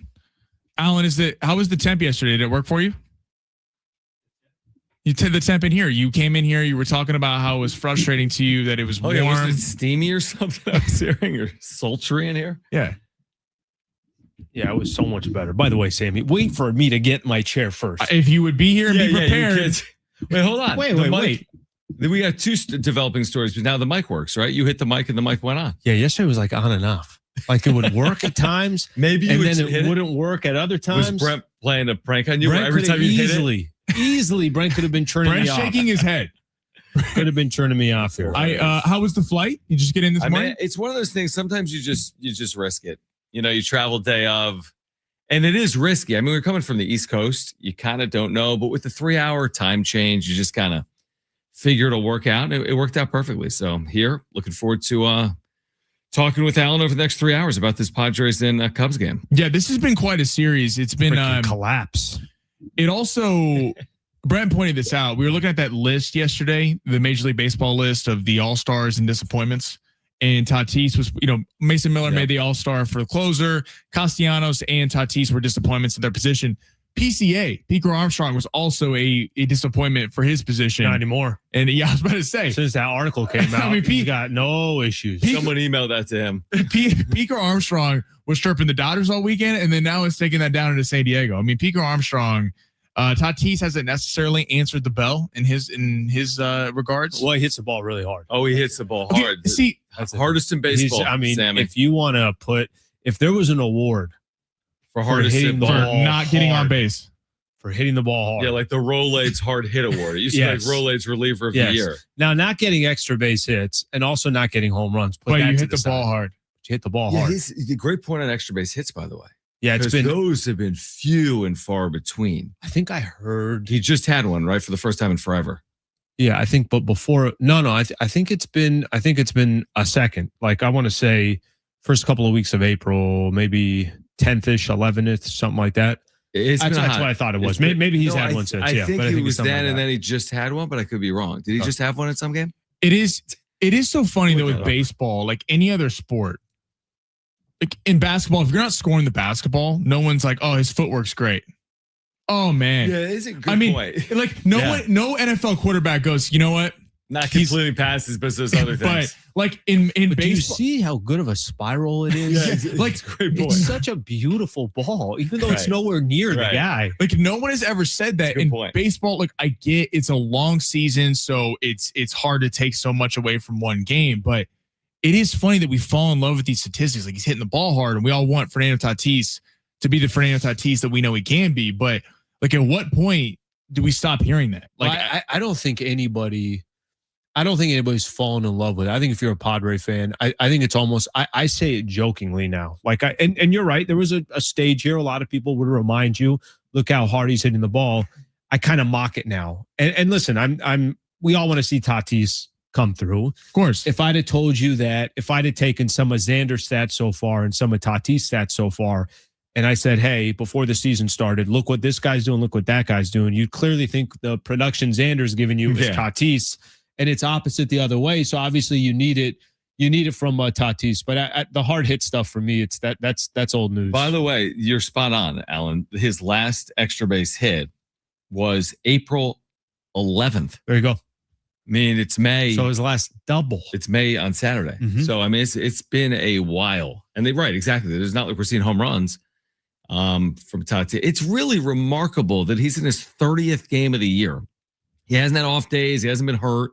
Thankfully, he's played all 30 games. Just hit one right now. Everyone will be completely fine with it. Padres down 4-3. That's what I was trying to walk him into it. That's what I was yeah, I saw John slowing down. Turn on one right games. Here. You started going play-by-play a little bit. And Tyon is still in, and he just allowed 2 home runs to right-handed batters. Oh, nope. Don't think it's going to happen. Well, I guess there's one way to get on base. Just get on. There you go. There you go. Go to second. No. On a different note, as the Padre game wraps up here, what are your guys' thoughts on not to take your old show plan, but March Madness expanding to 76 teams? Oh, thanks. Just take the whole show. We can't answer that. Yeah, that's in our contract. I think that's in our contract.